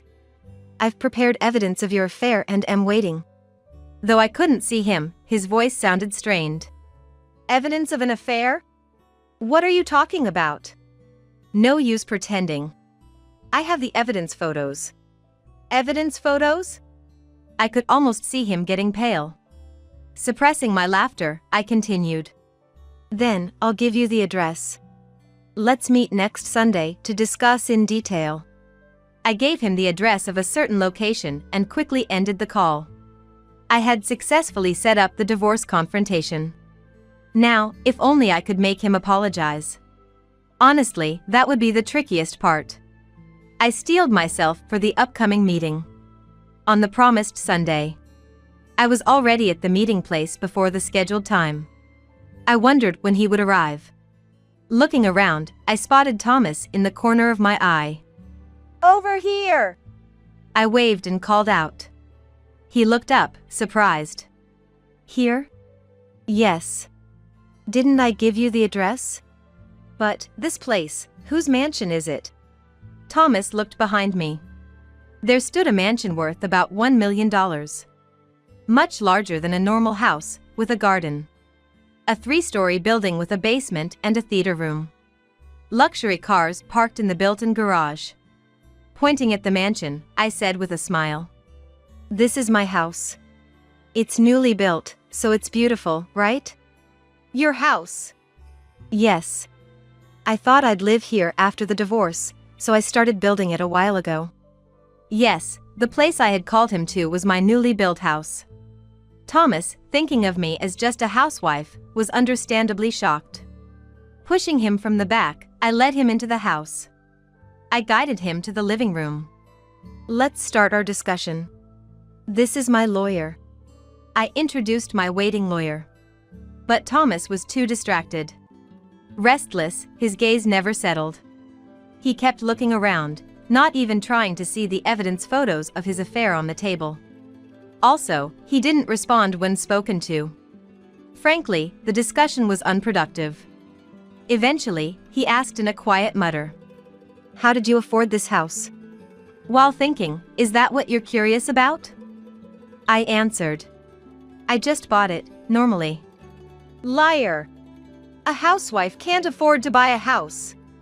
It's said that to buy a $1 million house, one needs an income of around $150,000 per year. But I have that kind of income. So, I answered calmly. I earn that much. Do you have a problem with that? No, but how? I started helping out at a friend's company, and before I knew it, things turned out like this. The story goes back a few years. When I decided to divorce during my father's hospitalization turmoil, I started preparing for it. The first thing I did was look for a job. I wouldn't be able to live without a job after the divorce. So, I searched for a job to sustain myself. But good jobs aren't easy to find. That's when I consulted my close friend Linda. Why don't you help me out with my work? What kind of work do you do? Aquaculture on land. Land-based aquaculture involves artificially creating facilities like pools for farming. There are downsides, of course, but it prevents ocean pollution. It's an eco-friendly type of farming. Linda's father started it, and now Linda had taken over. So, you had been working there? Thomas asked tentatively. After I started helping, the business began to thrive. I was mainly involved in negotiations and administrative work. Linda was grateful for my help, and eventually, I was promoted to an executive position. It was all coincidental, but I believe luck is part of one's capabilities. Hearing my story, he looked dejected. Then, after a moment of thought, he suddenly looked up. Okay. Let's pretend this divorce talk never happened. How about we start over? As he spoke nonsense, I coldly replied. Are you crazy? No, I genuinely want to start over with you. Thomas pleaded fervently. But seeing that he was only dazzled by my money, I retorted with a raised eyebrow. I refuse to be with someone who cheats. And someone who neglects Joseph. No, about my father. Enough. You don't know, but I was the one paying for Joseph's hospital bills. The money Thomas gave me was really just a little. After paying for food, utilities, and other expenses, there was usually nothing left, sometimes not even enough. He only gave me that much. Obviously, there was no way to pay Joseph's hospital bills with it. At first, I managed somehow, but later I paid them with my salary. And yet, you never listened to me or visited Joseph. Well, that's because I can't trust someone like that. I raised my voice, and he fell silent. Then, the lawyer discussed the compensation. Thomas couldn't say anything. He just kept his head down until the end. Eventually, prompted by the lawyer, Thomas signed the divorce papers. The compensation was set at $30,000. So, now that the divorce is settled, you'll pay Joseph's hospital bills. Ah. Thomas nodded reluctantly. At least he didn't argue. I felt relieved. Finally, I sent him away, as if chasing him out. It's over at last. The only regret was that he never apologized. But I had one last card to play. If I played it, he would apologize. Thinking that, a smile crept onto my face. A few days later, after leaving the company, someone called out to me from behind. Hey, Elizabeth! Turning around, I saw Thomas standing there. Don't address me so familiarly. We're divorced. Shut up! What did you do? He looked at me with an angry, red face. His reaction told me everything. Ah, he must have heard that news at the company. I smiled and responded. What do you think I did? Don't joke around. Tell me how you got me fired. He stomped his foot. His frustration amused me, and a smile escaped. Isn't it your own fault? Getting punished for having an affair with the office clerk? His affair partner was a clerk at his company. Apparently, he did whatever he wanted because he was the president. After deciding to divorce, I reported the matter to Joseph. While Joseph regretted our divorce, he was furious about Thomas's actions. When I showed him the affair evidence photos, Joseph became even more angry. Then he said to me, I want to transfer all my company shares to you. To me? What about Thomas's brother? No, to you. Use them to dethrone Thomas from his position as president. That was Joseph's plan. His company is a corporation. For a president or any executive appointment, a shareholders' meeting resolution is necessary. Of course, it can also be decided by a board of directors resolution. However, Joseph's company isn't very large. He holds most of the issued shares. This means that as a shareholder, he could make decisions alone. But it's common for small company presidents to hold the majority of shares. If I inherited all of Joseph's shares, I could exercise the voting rights alone. Nevertheless, Thomas's dismissal wasn't my decision. I informed James about acquiring the shares, and only reported Thomas's affair. The rest was up to James' judgment. James was considerate. James, huh? Why would he do whatever you say?